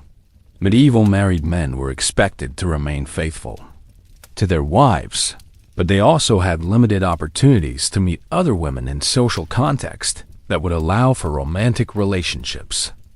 Their social lives revolved around family obligations, business partnerships, and community events where inappropriate behavior would be immediately noticed and reported to their families. The priest had constant access to attractive women through their professional duties, social authority that made them appealing romantic partners, and privacy that allowed for discreet relationships without family oversight. They could pursue multiple relationships simultaneously, end relationships that weren't satisfying, and explore romantic possibilities without the legal and financial complications that divorce would create for married men. The economic structure of relationships was completely different too. Married men were legally and financially responsible for their wives' welfare, children's education, and family expenses that continued regardless of the quality of their romantic relationships. Bad marriages still required full financial support, emotional labor, and social obligations that could last for decades, even when the relationships had completely deteriorated. Still, priests could support their romantic partners generously when relationships were satisfying, but they weren't legally obligated to continue financial support if relationships ended. They could provide housing, money, gifts, and social opportunities to women they cared about. They retained the freedom to redirect their resources if their interests changed, or if they wanted to pursue other relationships. The legal protections were dramatically different too. Married men who engaged in adultery faced serious legal consequences, including financial penalties, loss of property rights, and damage to business relationships that could destroy their economic security. Their wives' families could pursue legal action and business partnerships and create social consequences that might take years to resolve. Meanwhile, priests who engaged in sexual relationships faced primarily religious consequences that were typically handled through internal church processes. Even when priests violated celibacy rules extensively, they rarely faced legal penalties equivalent to what married men might experience for much less serious violations of marriage obligations. Of course, the children's situation was remarkably different too. Married men were legally and financially responsible for their children's welfare, education, and social advancement, which required substantial resources and ongoing attention that continued throughout their lives. Children from legitimate marriages had inheritance rights that could limit fathers' ability to control their own property and resources. But priests' children could be supported generously while their fathers retained complete control over inheritance decisions. Priests could provide excellent opportunities for their children when they chose to do so, but they weren't legally required to share their wealth or property in ways that might interfere with their personal financial freedom or romantic relationships. And yet, perhaps most importantly, priests retained complete autonomy over their life decisions in ways that married men simply couldn't. Married men's choices about career, residence, social relationships, and personal goals required consultation with their wives and consideration of family needs that might conflict with personal preferences. It was like being a business partner. In every major life decision, priests could make unilateral decisions about their careers, living situations, social relationships, and personal goals without having to consider anyone else's needs or preferences. They could travel, change residences, pursue new relationships, or modify their lifestyles based entirely on their own interests and desires. It was complete personal autonomy combined with substantial resources and social authority. The health and longevity factors were significant too. Medieval marriage often meant dealing with the physical and emotional stress of managing complex family obligations, supporting multiple dependents, and navigating social relationships that could create ongoing conflict and tension. Many married men experienced chronic stress from financial pressures and family obligations that affected their health and shortened their lives. Meanwhile, priests typically enjoyed better nutrition, less stressful living conditions, access to medical care, and lifestyle flexibility that contributed to longer, healthier lives. They could focus their energy on activities they found personally fulfilling rather than constantly managing obligations that they might find draining or unpleasant. The intellectual and cultural opportunities were completely different too. Married men's time and resources were typically consumed by family and business obligations that left little opportunity for personal education, artistic pursuits, or intellectual development. Their social relationships revolved around practical concerns rather than shared interests or intellectual compatibility. But priests had access to education, books, cultural events, and intellectual communities that allowed for ongoing personal development and sophisticated social relationships. They could pursue interests in art, literature, philosophy, and science that would have been impossible for most married men to develop seriously by the late medieval period.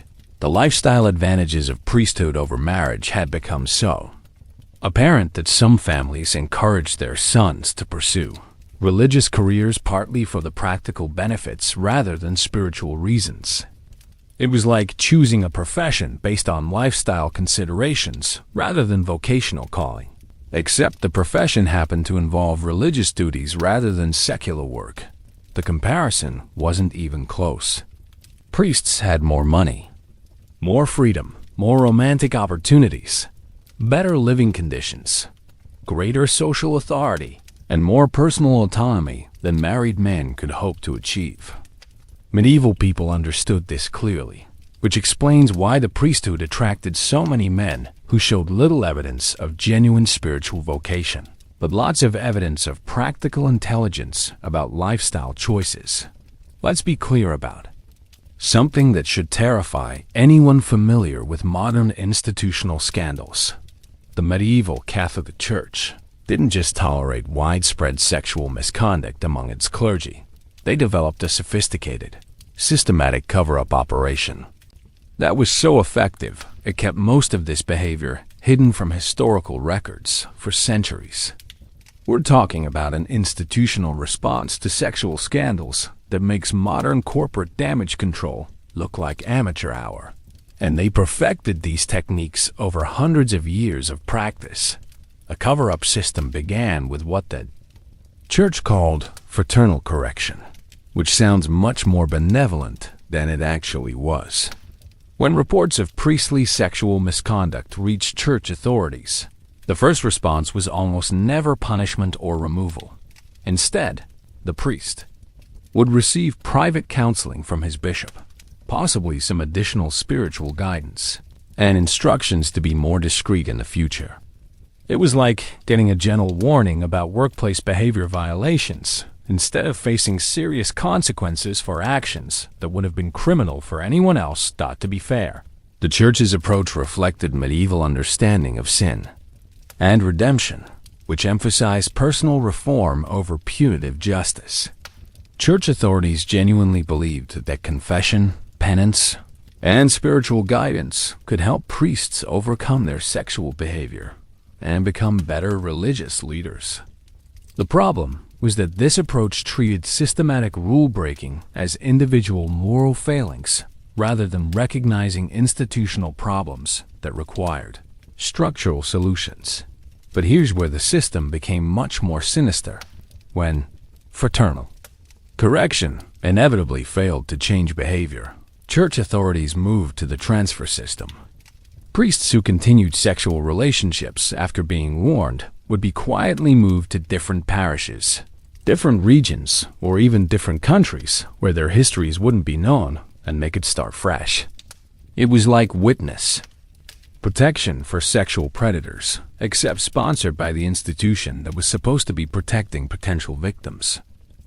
Meanwhile, the financial mechanisms for managing scandals were remarkably sophisticated. The church maintained discretionary funds specifically for paying families to avoid public accusations, compensating women who had been involved with priests, and providing financial support that encouraged people to handle problems privately rather than through public legal processes. It wasn't charity. It was systematic hush money that bought silence and prevented scandals from becoming public knowledge. And yet, perhaps most remarkably, the church developed legal strategies that protected priests from secular justice, even when their behavior clearly violated civil laws. Priests operated under church law for many offenses, which meant that sexual misconduct was typically handled through internal religious processes rather than public courts.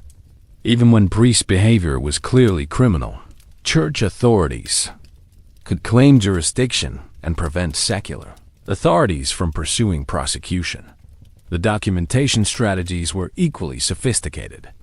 Church records systematically avoided language that might acknowledge sexual relationships or misconduct. Priests' wives were always described as housekeepers or servants. Their children were always nephews and nieces. Payments to families were always charitable donations or pastoral support. It was like watching an entire institution develop coded language that allowed them to acknowledge reality in their internal communications, while maintaining plausible deniability in any external investigations. Still, the most effective element of the cover-up system was how completely it was integrated into normal church operations. Bishops expected to deal with sexual misconduct as a routine part of their administrative responsibilities. They had established procedures for investigating reports, standard responses for different types of violations, and regular budget allocations for managing the financial costs of covering up scandals. It wasn't crisis management. It was normal business operations. If you thought this system might have been limited to individual corrupt officials, you'd be completely wrong. The cover-up methods were consistent across different regions, time, periods, and levels of church hierarchy, suggesting that they were official policies rather than individual decisions. Bishops in France used the same strategies as bishops in Italy. Cardinals in the 12th century employed the same methods as those in the 15th century. It was an institutional approach that transcended individual leadership and represented official church policy. The international coordination was particularly impressive. Church authorities shared information about problematic priests across different countries and regions, but only for the purpose of managing transfers and preventing public scandals. They had communication networks that allowed them to track priest movements, coordinate cover-up efforts, and ensure that scandals in one location didn't create problems for church operations elsewhere. The witness intimidation tactics were subtle but effective. Rather than direct threats, the church used religious authority to discourage people from pursuing complaints or speaking publicly about misconduct. People who accused priests of inappropriate behavior might find themselves excluded from religious ceremonies, denied church services, or subjected to public criticism about their spiritual character. It was social and religious pressure that made resistance extremely difficult in societies where church participation was essential for community acceptance. Of course, the church also developed sophisticated strategies for managing the women who were involved in relationships with priests. Rather than treating them as victims or problems to be solved, church authorities often provided ongoing financial support, social protection, and even career opportunities that encouraged them to maintain silence about their relationships.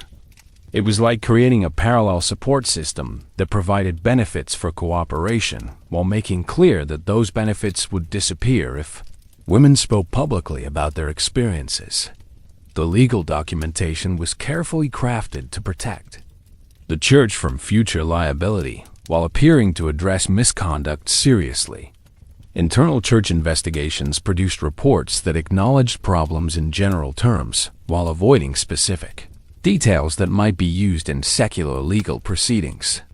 It was like corporate legal strategies designed to show concern and responsibility, while minimizing actual legal exposure. Meanwhile, the public relations approach focused on maintaining the church's moral authority while acknowledging human weakness in ways that didn't undermine institutional credibility. When scandals occasionally became public, church authorities would express sorrow about individual failings while emphasizing the institution's commitment to spiritual purity and moral improvement. It was damage control that accepted individual responsibility while protecting institutional reputation. And yet, perhaps most cynically, the church often used cover-up operations as opportunities to consolidate power and eliminate potential critics. Priests who might have been inclined to report misconduct or demand reforms found themselves implicated in the same behaviors they might have wanted to criticize.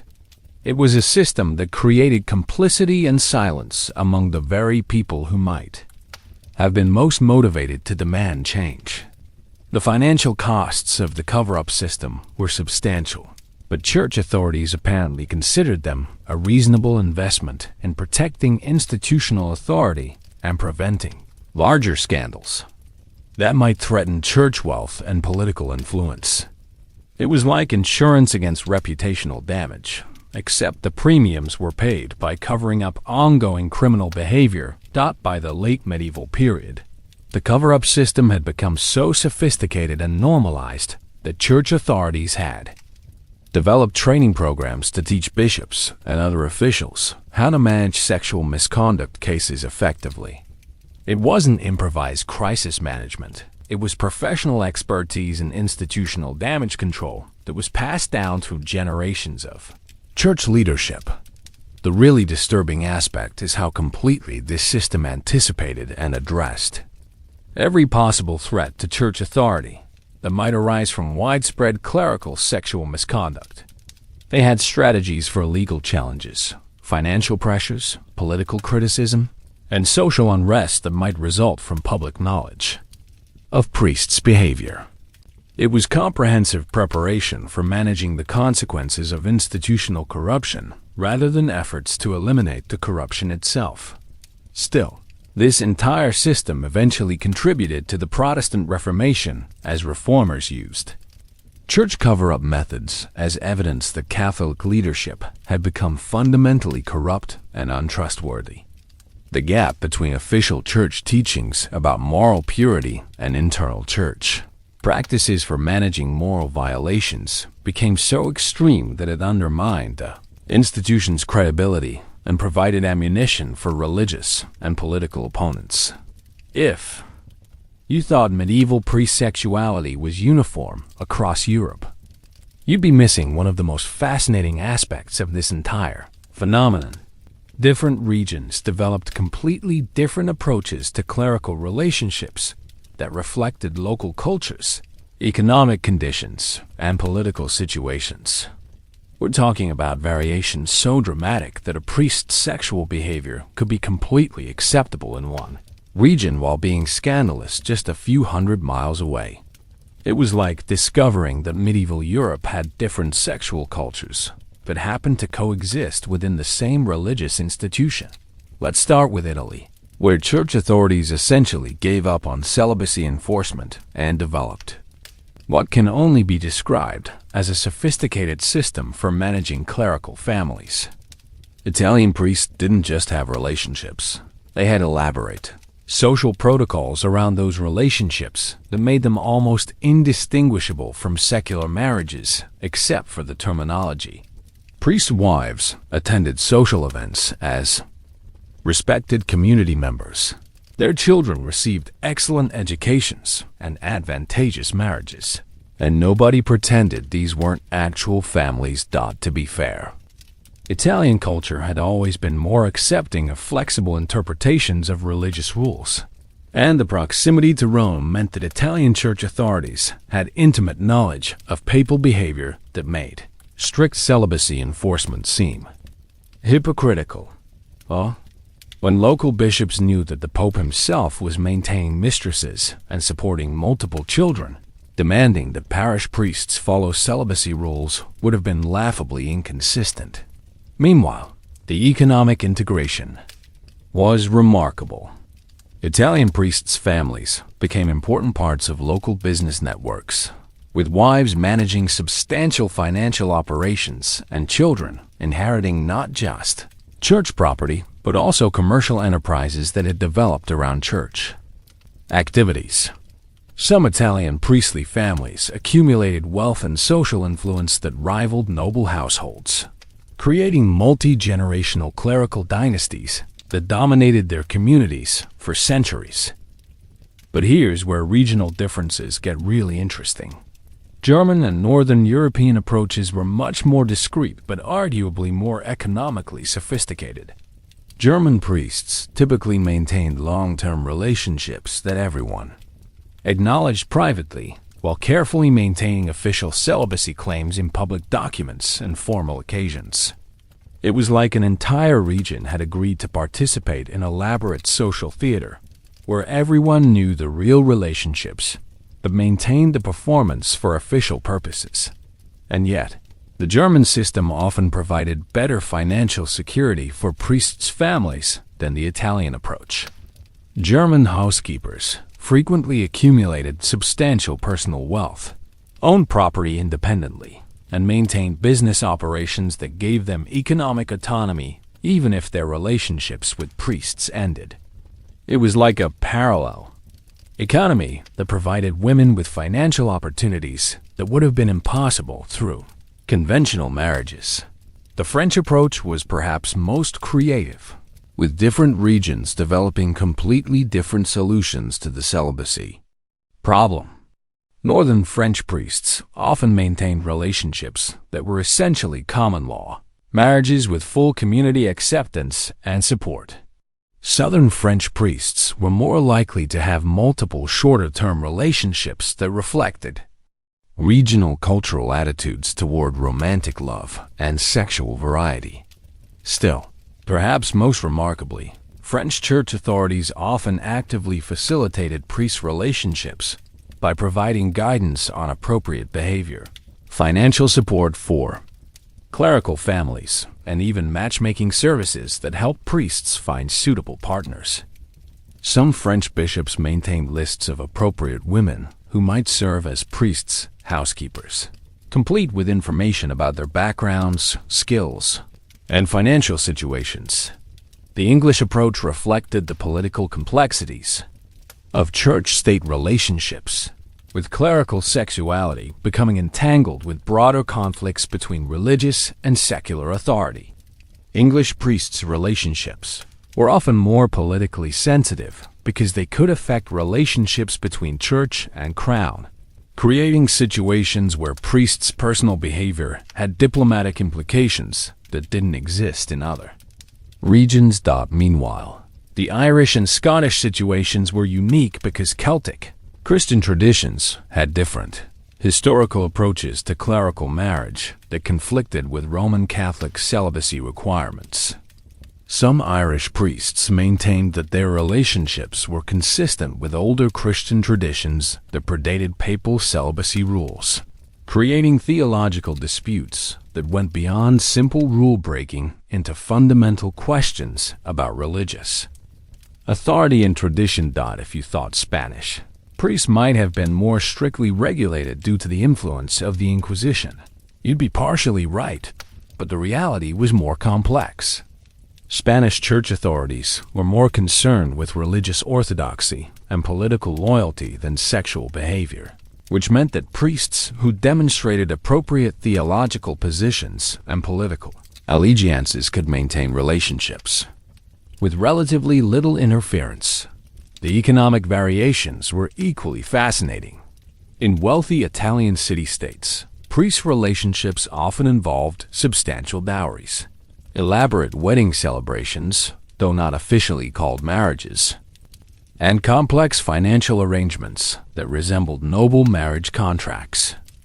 In poorer northern European regions, priest relationships were more likely to focus on practical household management and mutual economic support that helped both parties survive in difficult economic conditions.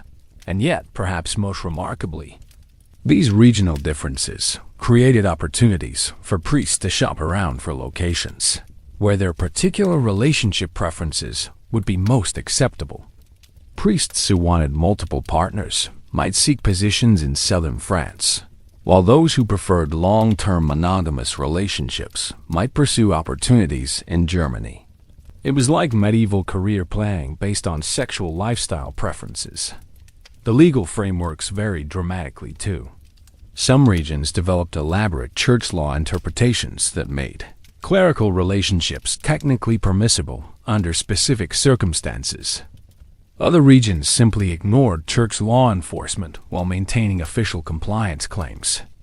Still other regions developed hybrid approaches that combined secular and religious legal systems in ways that protected priests from serious consequences.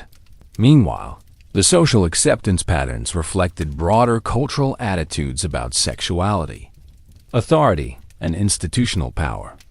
Regions with stronger traditions of challenging authority were more likely to openly acknowledge and support clerical relationships. Regions with more hierarchical social structures were more likely to maintain official denial while accommodating actual behavior through discrete arrangements. The architectural evidence tells its own story about regional variations. Italian churches often featured elaborate private residences for priests that could easily accommodate families. German churches typically had more modest but well-designed domestic spaces that provided privacy and comfort for long-term relationships. French churches sometimes included separate buildings or wings specifically designed for priests' household staff. Of course, the documentation strategies varied by region too. Italian church records often acknowledged clerical families through creative terminology that was obvious to anyone familiar with local customs. German records were more likely to maintain strict official denial while including subtle references. That allowed informed readers to understand actual relationships. French records sometimes included elaborate justifications for clerical relationships based on local theological interpretations. Still, perhaps most significantly, these regional differences demonstrate that medieval clerical sexuality wasn't a simple matter of rule-breaking or institutional corruption. Different regions developed different solutions to the fundamental tension between religious ideals and human realities, creating diverse approaches that reflected local values, economic conditions, and cultural traditions. The international mobility of clergy meant that priests experienced these different regional approaches firsthand, often adapting their behavior to local expectations while developing sophisticated understanding of how different communities managed the contradictions between official rules and actual practices. It was like anthropological education in comparative sexual cultures, except the anthropologists were the people whose behavior was being studied. By the late medieval period, some church authorities had begun to acknowledge that regional variations in clerical sexuality reflected legitimate differences in how Christian communities interpreted religious requirements rather than simple variations in moral standards. It was the beginning of recognition that religious rules might need to accommodate cultural differences rather than imposing uniform standards across diverse societies. The communication between regions created opportunities for sharing best practices in managing clerical relationships while maintaining institutional authority. Bishops from different regions would exchange information about successful approaches to accommodation and enforcement, creating informal networks for institutional learning about how to balance religious ideals with practical realities. And yet, these regional differences also created inconsistencies that eventually undermined church authority more broadly. When people could see that the same institution enforced completely different standards in different locations, it became harder to maintain that those standards reflected divine will rather than human political considerations. It was evidence that religious rules were more flexible and culturally determined than church authorities wanted to admit. Let's be honest about something that medieval church authorities definitely didn't want people thinking about too carefully. The entire system of clerical sexuality was fundamentally driven by economics, and those economics created powerful incentives for the church to not just tolerate but actively profit from the very behaviors they officially condemned. We're talking about a sophisticated financial ecosystem where sexual relationships generated revenue streams, created business opportunities, and provided economic benefits that made enforcement of celibacy rules financially counterproductive. The most obvious economic factor was the sheer cost of enforcing celibacy versus the profit potential of managing violations. Genuine enforcement would have required removing most priests from their positions, replacing them with new personnel who might not have local community connections, and dealing with the economic disruption that would come from losing experienced religious professionals who understood local business and social networks. It was cheaper and more profitable to collect fees and fines from rule violations than to eliminate the violations. To be fair, this wasn't necessarily conscious cynicism from church authorities. Many genuinely believed that gradual reform through financial penalties and administrative oversight would eventually lead to better compliance with celibacy rules. But the economic incentives created a system where modest improvement was more profitable than dramatic change, leading to policies that sustained rather than eliminated the behaviors they were supposedly designed to address. Meanwhile, the revenue streams from clerical sexuality were remarkably diverse and substantial. Churches collected marriage fees from priests who wanted to legitimize their relationships, imposed financial penalties for celibacy violations, charged for dispensations that allowed priests to maintain families, and received donations from priest families who wanted to ensure continued community acceptance. It was like discovering that a major corporation had multiple business lines all based on the same underlying market demand. But here's where the economics get really interesting. Priest sexual relationships often generated significant economic activity that benefited entire communities beyond just the church hierarchy. Priests' wives typically managed substantial household operations that employed local servants, purchased goods from local merchants, and created business relationships that stimulated local economies. Removing these relationships would have meant eliminating important sources of economic activity in communities that depended on church spending. And yet, the inheritance economics created even more complex incentive structures. While the official reason for celibacy rules was to prevent church property from being inherited by priest children, the actual implementation often involved priests paying the church for the right to pass property to their families. It was like an inheritance tax system where the church collected substantial revenue from allowing the very behavior that celibacy rules were supposedly designed to prevent. The real estate economics were particularly sophisticated. Many priests purchased or received property that they used to house their families. These properties were often technically owned by the church while being managed by priests' relationships. When relationships ended or priests died, the church retained control of valuable real estate, while having benefited from improvements and maintenance funded by priests' personal resources. It was like a rental system where tenants paid for both occupancy and property improvements, while landlords retained ownership. Still, perhaps most remarkably, the church often used clerical sexuality as a tool for economic development and political influence.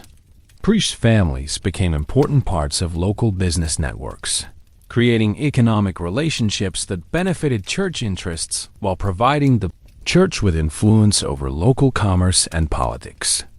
Some church authorities actively encouraged priests to form relationships with women from wealthy or politically influential families, using romantic connections to advance institutional goals. If you thought the accounting systems might have been simple, you'd be completely wrong.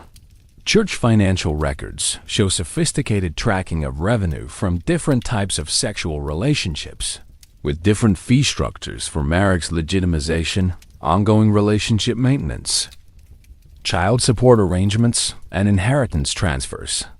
Some church institutions maintain more detailed financial records for their sexuality-related revenue than for their traditional religious income. The international economics were equally complex. The church operated like a multinational corporation, with different sexual policies in different regions, based on local economic conditions and market opportunities. Regions with stronger economies and more political autonomy typically had more expensive but more comprehensive accommodation systems, while poorer regions had cheaper but more restricted approaches to clerical relationships. Of course, the labor economics created additional complications. Priest relationships often involved women who provided not just personal companionship, but also professional services like household management, business administration, and community relationship maintenance that would have been expensive to purchase through other means. Eliminating these relationships would have required the church to hire additional staff or reduce service quality in ways that might have affected their competitive position relative to secular institutions. The business partnership aspects were particularly sophisticated. Many priest relationships functioned as de facto business partnerships where women managed commercial operations, handled financial planning, and made strategic decisions that affected church economic interests. Some priestess wives accumulated substantial business expertise and professional networks that made them valuable assets for church economic development beyond their personal relationships. Meanwhile, the insurance and risk management economics provided additional incentives for maintaining rather than eliminating clerical relationships. Priests with stable family relationships were often more reliable employees who were less likely to cause public scandals, abandon their positions, or create management problems that would be expensive for the church to address.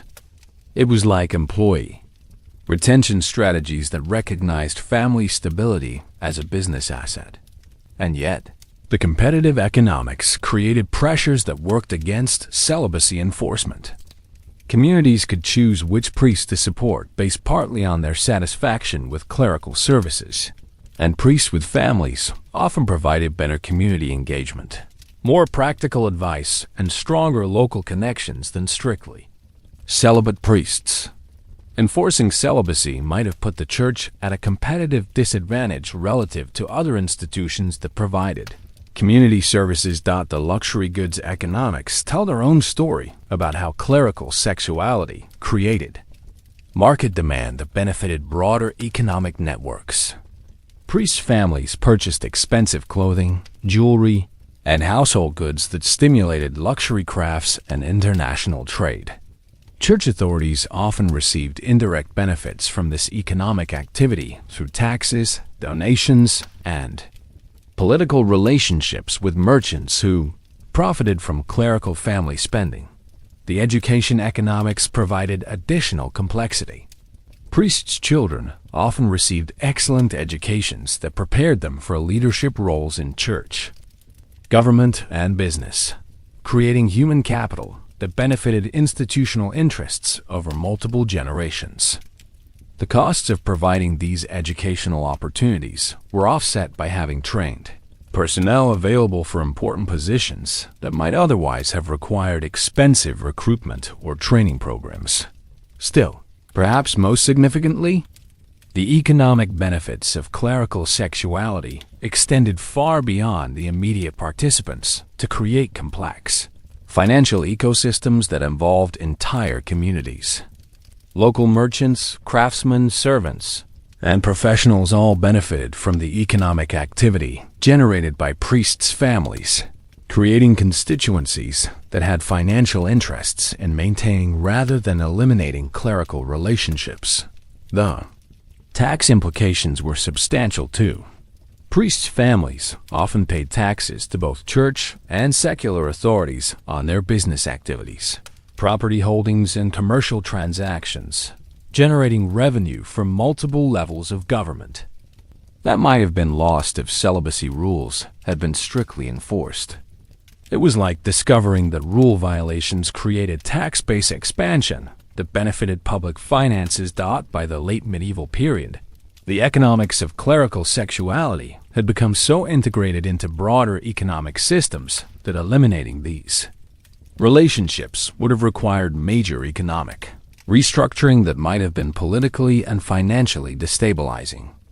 Church authorities found themselves managing economic policies that were officially devoted to spiritual purity, but actually designed to sustain complex financial arrangements that benefited multiple constituencies. The cost-benefit analysis from the Church's perspective was remarkably clear.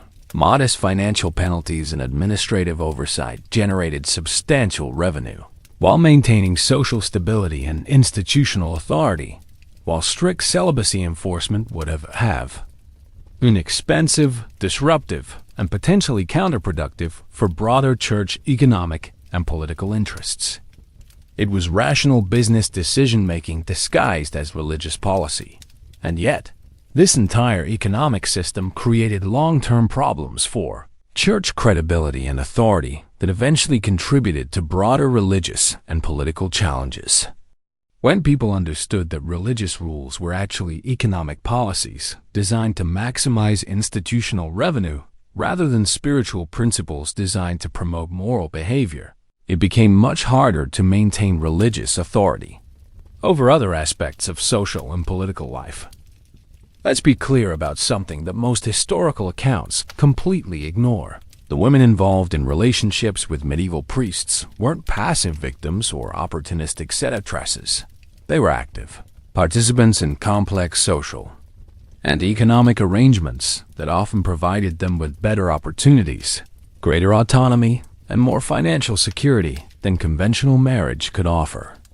And understanding their perspectives reveals a much more nuanced picture of how these relationships actually worked and why they persisted for centuries despite official church disapproval. To be fair, we need to acknowledge that women's voices from this period are much harder to access than men's perspectives because medieval record-keeping systems were primarily controlled by male authorities who had their own reasons to minimize or misrepresent women's experiences. But the evidence that does survive suggests that many women actively chose relationships with priests rather than being coerced or manipulated into them, often because those relationships offered advantages that weren't available through other social arrangements. Meanwhile, the economic opportunities were often remarkable. Women who became priests' housekeepers typically controlled substantial household resources, managed important business operations, and accumulated personal wealth. That would have been impossible through conventional marriages. Unlike married women, whose property and income were typically controlled by their husbands and families, priest partners often maintained significant financial autonomy and decision-making authority that gave them genuine economic power. But here's where the social dynamics get really interesting. Many women seem to prefer the flexible terminology and unofficial status that came with priestly relationships because it provided them with practical benefits without the legal restrictions that formal marriage imposed. As housekeepers rather than wives, they could end relationships more easily, maintain their own property and business interests, and avoid some of the social obligations that came with being officially married to particular men from particular families. And yet, the social status aspects were complex and varied significantly by region and circumstances. In some communities, priest partners were respected as important local figures who had significant influence over community affairs and religious activities. In other areas, they had to navigate more complex social expectations that required them to balance their actual authority with public deference to maintain appropriate appearances. The educational opportunities tell their own story about why some women might have preferred priestly relationships to conventional marriages. Priests were typically the most educated men in their communities, and relationships with them often provided women with access to books, intellectual conversations, and cultural activities that would have been impossible through relationships with peasants, merchants, or even many nobles. For women who valued learning and intellectual stimulation, priestly relationships offered unique opportunities for personal development. Still, perhaps most importantly, many women seemed to value the autonomy that came with unofficial relationships. Unlike conventional wives, who were expected to defer to their husbands' families and navigate complex in-law relationships, priest partners often had more control over their domestic environments and social relationships. They could focus their attention on relationships they found personally rewarding rather than being required to maintain family connections that might be politically important but emotionally unsatisfying. If you thought these relationships might have been emotionally fulfilling, the evidence suggests that many were. Love letters and personal documents that survive from the period indicate that some priest-woman relationships involved genuine emotional intimacy, mutual support, and long-term commitment that lasted for decades. These weren't just economic arrangements or social conveniences. They were often meaningful personal partnerships that provided emotional fulfillment for both parties. The children's perspectives add another layer of complexity to understanding how these arrangements actually worked.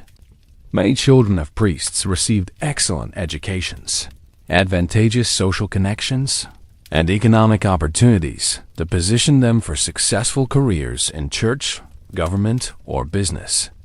While they couldn't officially inherit their fathers' church positions, they often benefited from informal networks and family connections that provided substantial advantages in medieval society. Of course, some priest-woman relationships definitely involved exploitation, coercion, and abuse of power that reflected broader patterns of medieval gender inequality and institutional authority.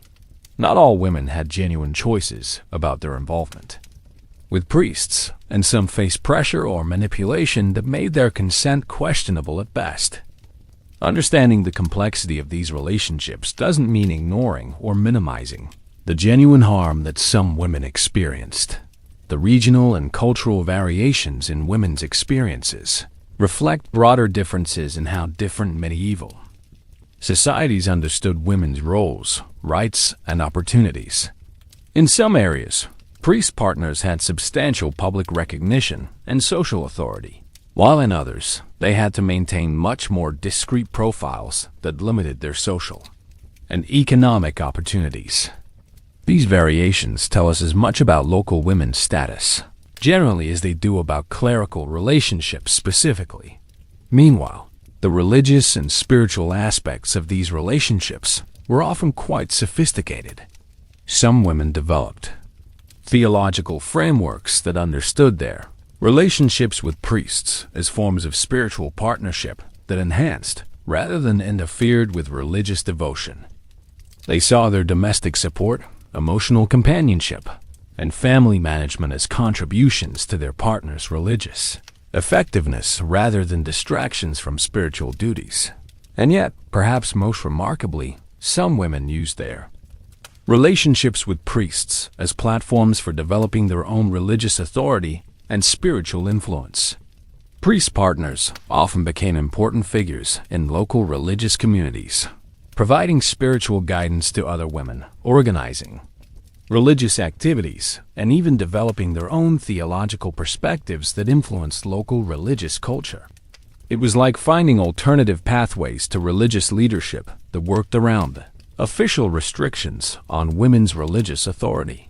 The business and professional aspects of these relationships often involved sophisticated financial management that demonstrates women's economic capabilities and business expertise. Many priest partners managed complex household budgets, coordinated multiple business operations, handled financial planning that affected substantial resources, and made strategic decisions that influenced their community's economic development. They were essentially running small businesses disguised as domestic arrangements. The social networking opportunities were equally important. Relationships with priests often provided women with access to social connections that extended far beyond their local communities, including contacts with church authorities, government officials, and business leaders from different regions. These networks could provide opportunities for their children, support for their own business interests, and social influence that wouldn't have been available through other relationship choices. Still, the legal protections and vulnerabilities created complex situations that required careful navigation. While priest partners often had more autonomy than conventional wives, they also had fewer legal protections if relationships deteriorated or if their partners died. They had to balance the benefits of flexibility with the risks of insecurity, often developing sophisticated strategies for protecting themselves and their children while maintaining the relationships that provided their opportunities. The documentation survives from women involved in these relationships reveals remarkable diversity in their backgrounds, motivations, and experiences.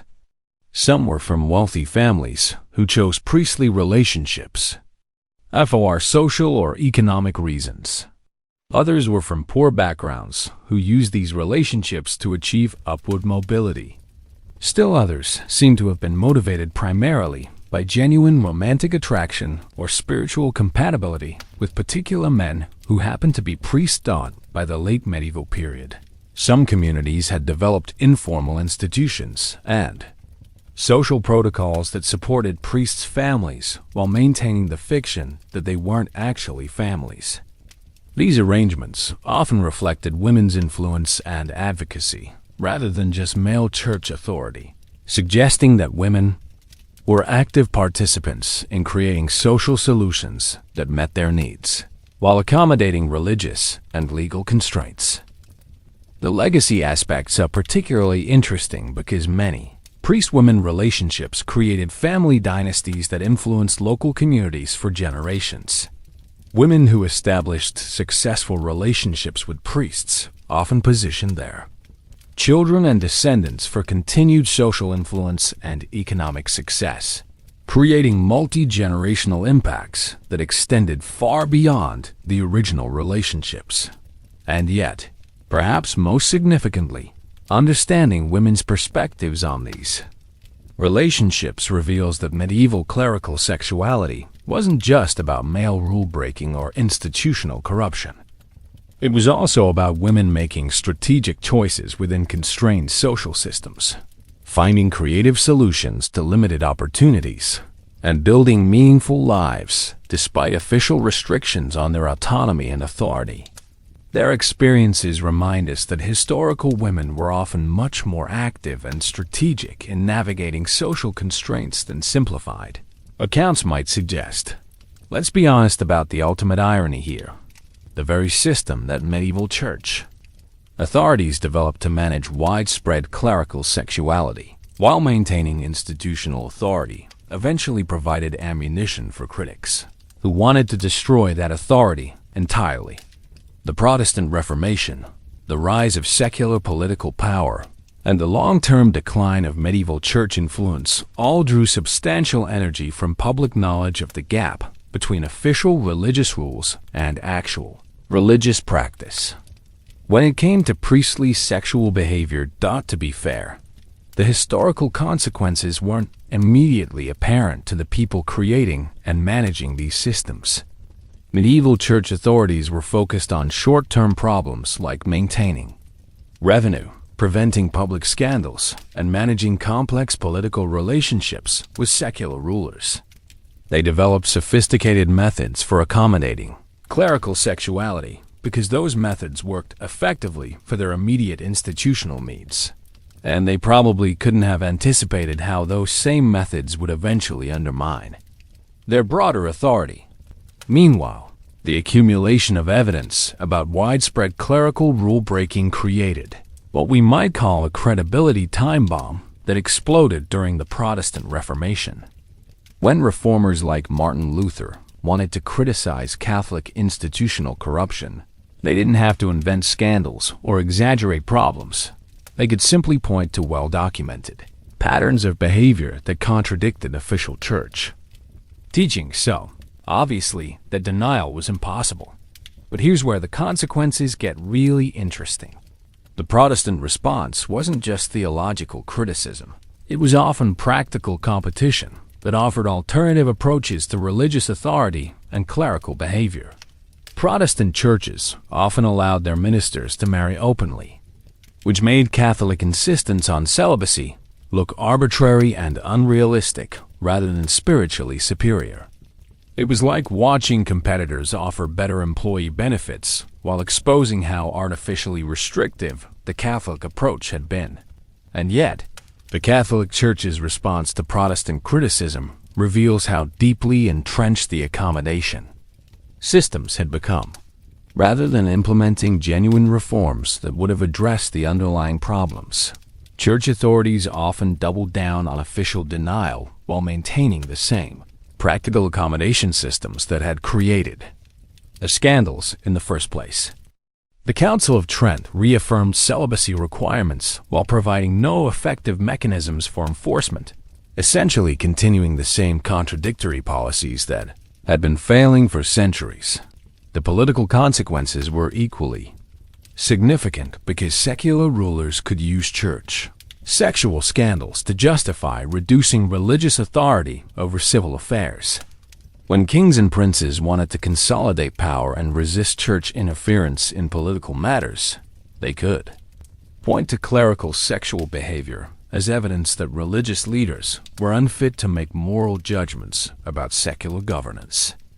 It was convenient ammunition for political conflicts that might have developed anyway. But clerical sexuality made those conflicts much easier to justify publicly.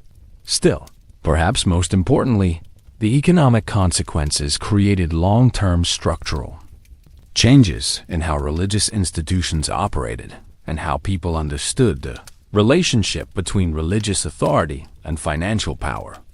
When people realized that religious rules were often economic policies designed to maximize institutional revenue rather than spiritual principles designed to promote moral behavior, it became much harder to maintain religious authority over other aspects of social and economic life.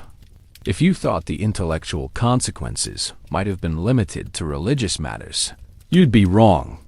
The obvious gap between religious ideals and religious practice contributed to broader skepticism about institutional authority that eventually influenced political philosophy, scientific inquiry, and social criticism in ways that went far beyond religious reform. It was like discovering that critical thinking about religious hypocrisy could be applied to other forms of institutional power and social control. The social consequences transformed how European communities understood the relationship between personal behavior and public authority. Medieval societies had generally accepted that private violations of public rules were normal and manageable, as long as appropriate social protocols were maintained. But the scale and systematic nature of clerical rule-breaking made it harder to maintain that social compact, creating pressure for either genuine enforcement or official policy changes. Of course, the cultural consequences influenced art, literature, and popular entertainment in ways that reflected changing attitudes toward religious authority and sexual morality. Medieval and Renaissance literature increasingly included satirical portrayals of sexually active priests, suggesting that public knowledge of clerical behavior had become common enough to be referenced in popular culture without explanation. It was like watching institutional scandals become normalized as subjects for public humor and criticism. The legal and institutional consequences created precedents for challenging religious authority that eventually influenced the development of secular legal systems and political institutions. When secular courts began asserting jurisdiction over clerical misconduct, they were establishing principles about institutional accountability that could be applied to other forms of religious and political authority. It was legal evolution that started with sexual scandals, but eventually encompassed much broader questions about institutional power and public accountability. Meanwhile, the educational consequences influenced how European universities and intellectual institutions understood the relationship between academic inquiry and religious doctrine. Scholars who studied the gap between religious rules and religious practice developed methodological approaches to institutional criticism that could be applied to other subjects, contributing to intellectual traditions that eventually supported scientific inquiry, political criticism, and social reform. And yet, perhaps most remarkably, the historical consequences also included positive innovations in how religious communities managed the relationship between spiritual ideals and human realities. Some Protestant churches developed more realistic approaches to clerical sexuality that acknowledged human nature while maintaining religious authority. Some Catholic communities developed better integration between religious devotion and family life that enhanced rather than undermined spiritual community. The international consequences influenced diplomatic relationships and political alliances in ways that reflected changing attitudes toward religious authority and institutional credibility. Countries that implemented religious reforms gained competitive advantages over those that maintained contradictory policies, creating incentives for political and religious change that went beyond purely theological considerations. The demographic consequences affected population patterns, family structures, and social organization in ways that reflected the actual rather than official reality of clerical families. Regions where clerical sexuality was openly acknowledged often developed different approaches to social services, education, and community organization that reflected the presence of priestly families as normal parts of local social structures. Still, the most profound historical consequence was probably the contribution to broader cultural shifts toward individualism, personal autonomy, and skepticism about institutional authority that eventually influenced Enlightenment philosophy, democratic political theory, and modern approaches to personal freedom and social organization.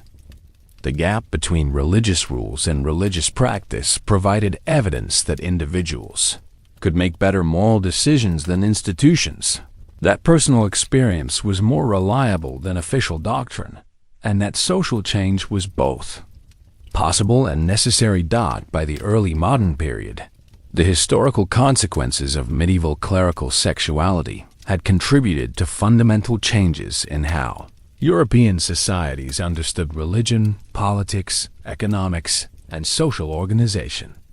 The accommodation systems that had seemed like practical solutions to immediate institutional problems had become examples of institutional corruption that supported demands for comprehensive social and political reform. The legacy aspects continue to influence contemporary discussions about religious authority, institutional accountability, and the relationship between personal behavior and public leadership. Modern scandals involving religious institutions often reference historical patterns of cover-up and accommodation that were established during the medieval period, suggesting that these historical consequences continue to shape contemporary political and religious debates. And yet, understanding these historical consequences also reveals that social change is often complex and unintended, with short-term practical solutions creating long-term structural problems that require comprehensive, rather than superficial responses. The medieval church's approach to clerical sexuality demonstrates how institutional accommodation can sometimes create more serious problems than the original issues they were designed to address. So here we are, at the end of this journey through the bedrooms, brothels, and bureaucratic cover-ups of medieval Christianity. And honestly, The most remarkable thing isn't that priests were having more sex than anyone else. It's how completely everyone involved managed to maintain elaborate fictions about what was obviously happening right in front of them. We've been looking at one of history's most successful examples of institutional cognitive dissonance, where an entire civilization agreed to participate in collective pretense that allowed everyone to get what they wanted while maintaining the polite fiction that nobody was getting what they actually wanted. Let's be clear about what we've actually discovered here. Medieval priests didn't just break celibacy, rules occasionally or individually. They created a comprehensive alternative social system that provided better opportunities for romantic relationships, financial security, personal autonomy, and family life than conventional marriage could offer to most people in medieval society. It wasn't rule-breaking. It was social innovation disguised as rule-breaking. To be fair, this wasn't entirely about cynical exploitation or institutional corruption, though there was plenty of both. Many of these relationships seem to have provided genuine emotional fulfillment, economic opportunity, and social benefit for the people involved. The problem was that the benefits were built on a foundation of systematic deception that eventually undermined the very institutional authority that made those benefits possible. The economic dimensions reveal just how sophisticated this entire system actually was. We're talking about revenue streams, business operations, real estate investments, and financial management that turned sexual relationships into major components of medieval economic activity. The church didn't just tolerate clerical sexuality. They monetized it, regulated it, and turned it into institutional policy disguised as moral enforcement. Meanwhile, the regional variations demonstrate that this wasn't some universal human failing or inevitable institutional decay. Different communities developed completely different approaches to managing the contradiction between religious ideals and human realities, creating diverse solutions that reflected local values, economic conditions, and cultural traditions. It was social experimentation on a continental scale, with each region serving as a laboratory for different approaches to institutional accommodation. But here's the really fascinating part.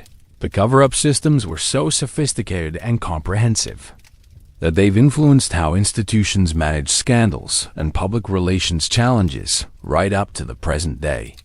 Medieval church authorities developed techniques for legal protection, financial management, public relations, and institutional damage control that would impress modern corporate crisis management consultants. They were pioneers in areas we usually associate with much more recent historical developments. And yet, the female perspectives reveal that this story is much more complex than simple tales of male abuse of power or institutional exploitation of vulnerable people.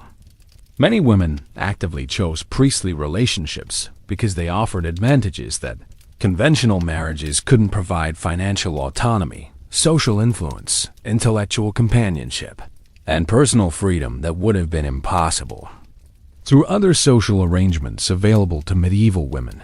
The historical consequences demonstrate how short-term practical solutions can create long-term structural problems that eventually require comprehensive rather than superficial reform. The accommodation systems that seemed like effective institutional management eventually provided ammunition for critics who wanted to challenge religious authority more broadly, contributing to religious, political, and social changes that went far beyond the original issues around clerical sexuality. Still, perhaps most importantly, this entire phenomenon reveals something crucial about how human institutions actually work versus how they claim to work. The gap between official policies and actual practices wasn't accidental or temporary. It was systematic and essential to how the institution functioned. Medieval Christianity couldn't have operated as effectively as it did without the flexibility that came from ignoring its own rules. When those rules conflicted with human nature and practical necessities, not of course. This raises uncomfortable questions. about modern institutions and the gaps between their official policies and actual practices. When we look at contemporary organizations, whether religious, political, or corporate, how often do we find similar patterns of systematic accommodation disguised as enforcement? Practical solutions that contradict stated principles and institutional success that depends on not taking official rules too seriously. The really sobering aspect is how completely this system normalized institutional hypocrisy and made it seem like a reasonable approach to managing complex social problems. Medieval people weren't stupid or unusually corrupt. They were intelligent. People making rational decisions within systems that rewarded flexibility and punished rigid adherence to impossible standards. The problem was that this approach eventually undermined the credibility and authority of the institutions that depended on it. And yet, there's something almost admirable about how creatively medieval communities solved practical problems while maintaining social stability and institutional continuity. They found ways to accommodate human nature without abandoning social ideals, to provide opportunities for personal fulfillment without destroying institutional authority, and to manage complex contradictions without creating social chaos. It wasn't perfect, but it worked reasonably well for several centuries. The modern parallels are unavoidable and uncomfortable. How many contemporary institutions maintain official policies that everyone knows are regularly violated? How often do we participate in collective fictions that allow organizations to claim moral authority while accommodating behavior that contradicts their stated values? How frequently do practical accommodations become so normalized that we forget they represent departures from official principles? Meanwhile, the gender dynamics remind us that understanding historical women's experiences requires looking beyond simple narratives of victimization or empowerment to recognize the complex ways people navigated constrained choices and created meaningful lives within imperfect systems. Medieval women who chose relationships with priests weren't just victims of male exploitation or heroes of female liberation. They were people making strategic decisions about their opportunities and priorities within the options available to them. The economic insights demonstrate that sexual behavior and institutional power are often more connected than we might want to acknowledge. Medieval clerical sexuality wasn't separate from church economics and political influence. It was integral to how those systems operated and sustained themselves.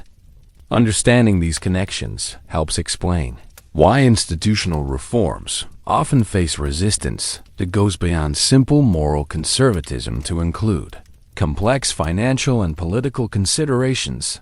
By the time we reach the Protestant Reformation and its aftermath, we can see how accumulated institutional contradictions eventually create opportunities for comprehensive social and religious change.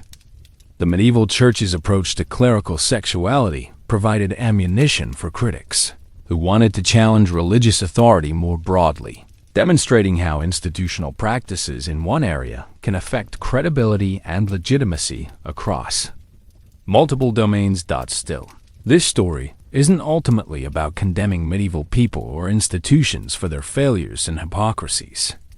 It's about understanding how intelligent people tried to balance competing values and practical constraints, how institutional solutions that seem reasonable in the short term can create long-term problems, and how human nature interacts with social ideals in ways that are often more complex and interesting than simple moral judgments might suggest. The documentary evidence we've explored reveals just how much historical complexity gets lost when we reduce past events to simple narratives about good and evil, progress and decline, or success and failure. Medieval clerical sexuality involved genuine spiritual devotion and cynical exploitation, economic innovation and institutional corruption, personal fulfillment and social harm, creative problem-solving and systematic deception. It was all of these things simultaneously. which makes it much more interesting than any single-factor explanation could capture. And honestly, after spending time with these medieval records, correspondence, and institutional documents, it's hard not to develop some respect for how creatively people navigated impossible situations and how effectively they solved practical problems despite official constraints. They weren't saints, but they weren't devils either. They were people dealing with contradictory demands and competing priorities in ways that often demonstrated remarkable sophistication and intelligence. The ultimate lesson might be that institutional integrity isn't just about following rules. It's about creating systems where the rules align with practical realities and human capabilities.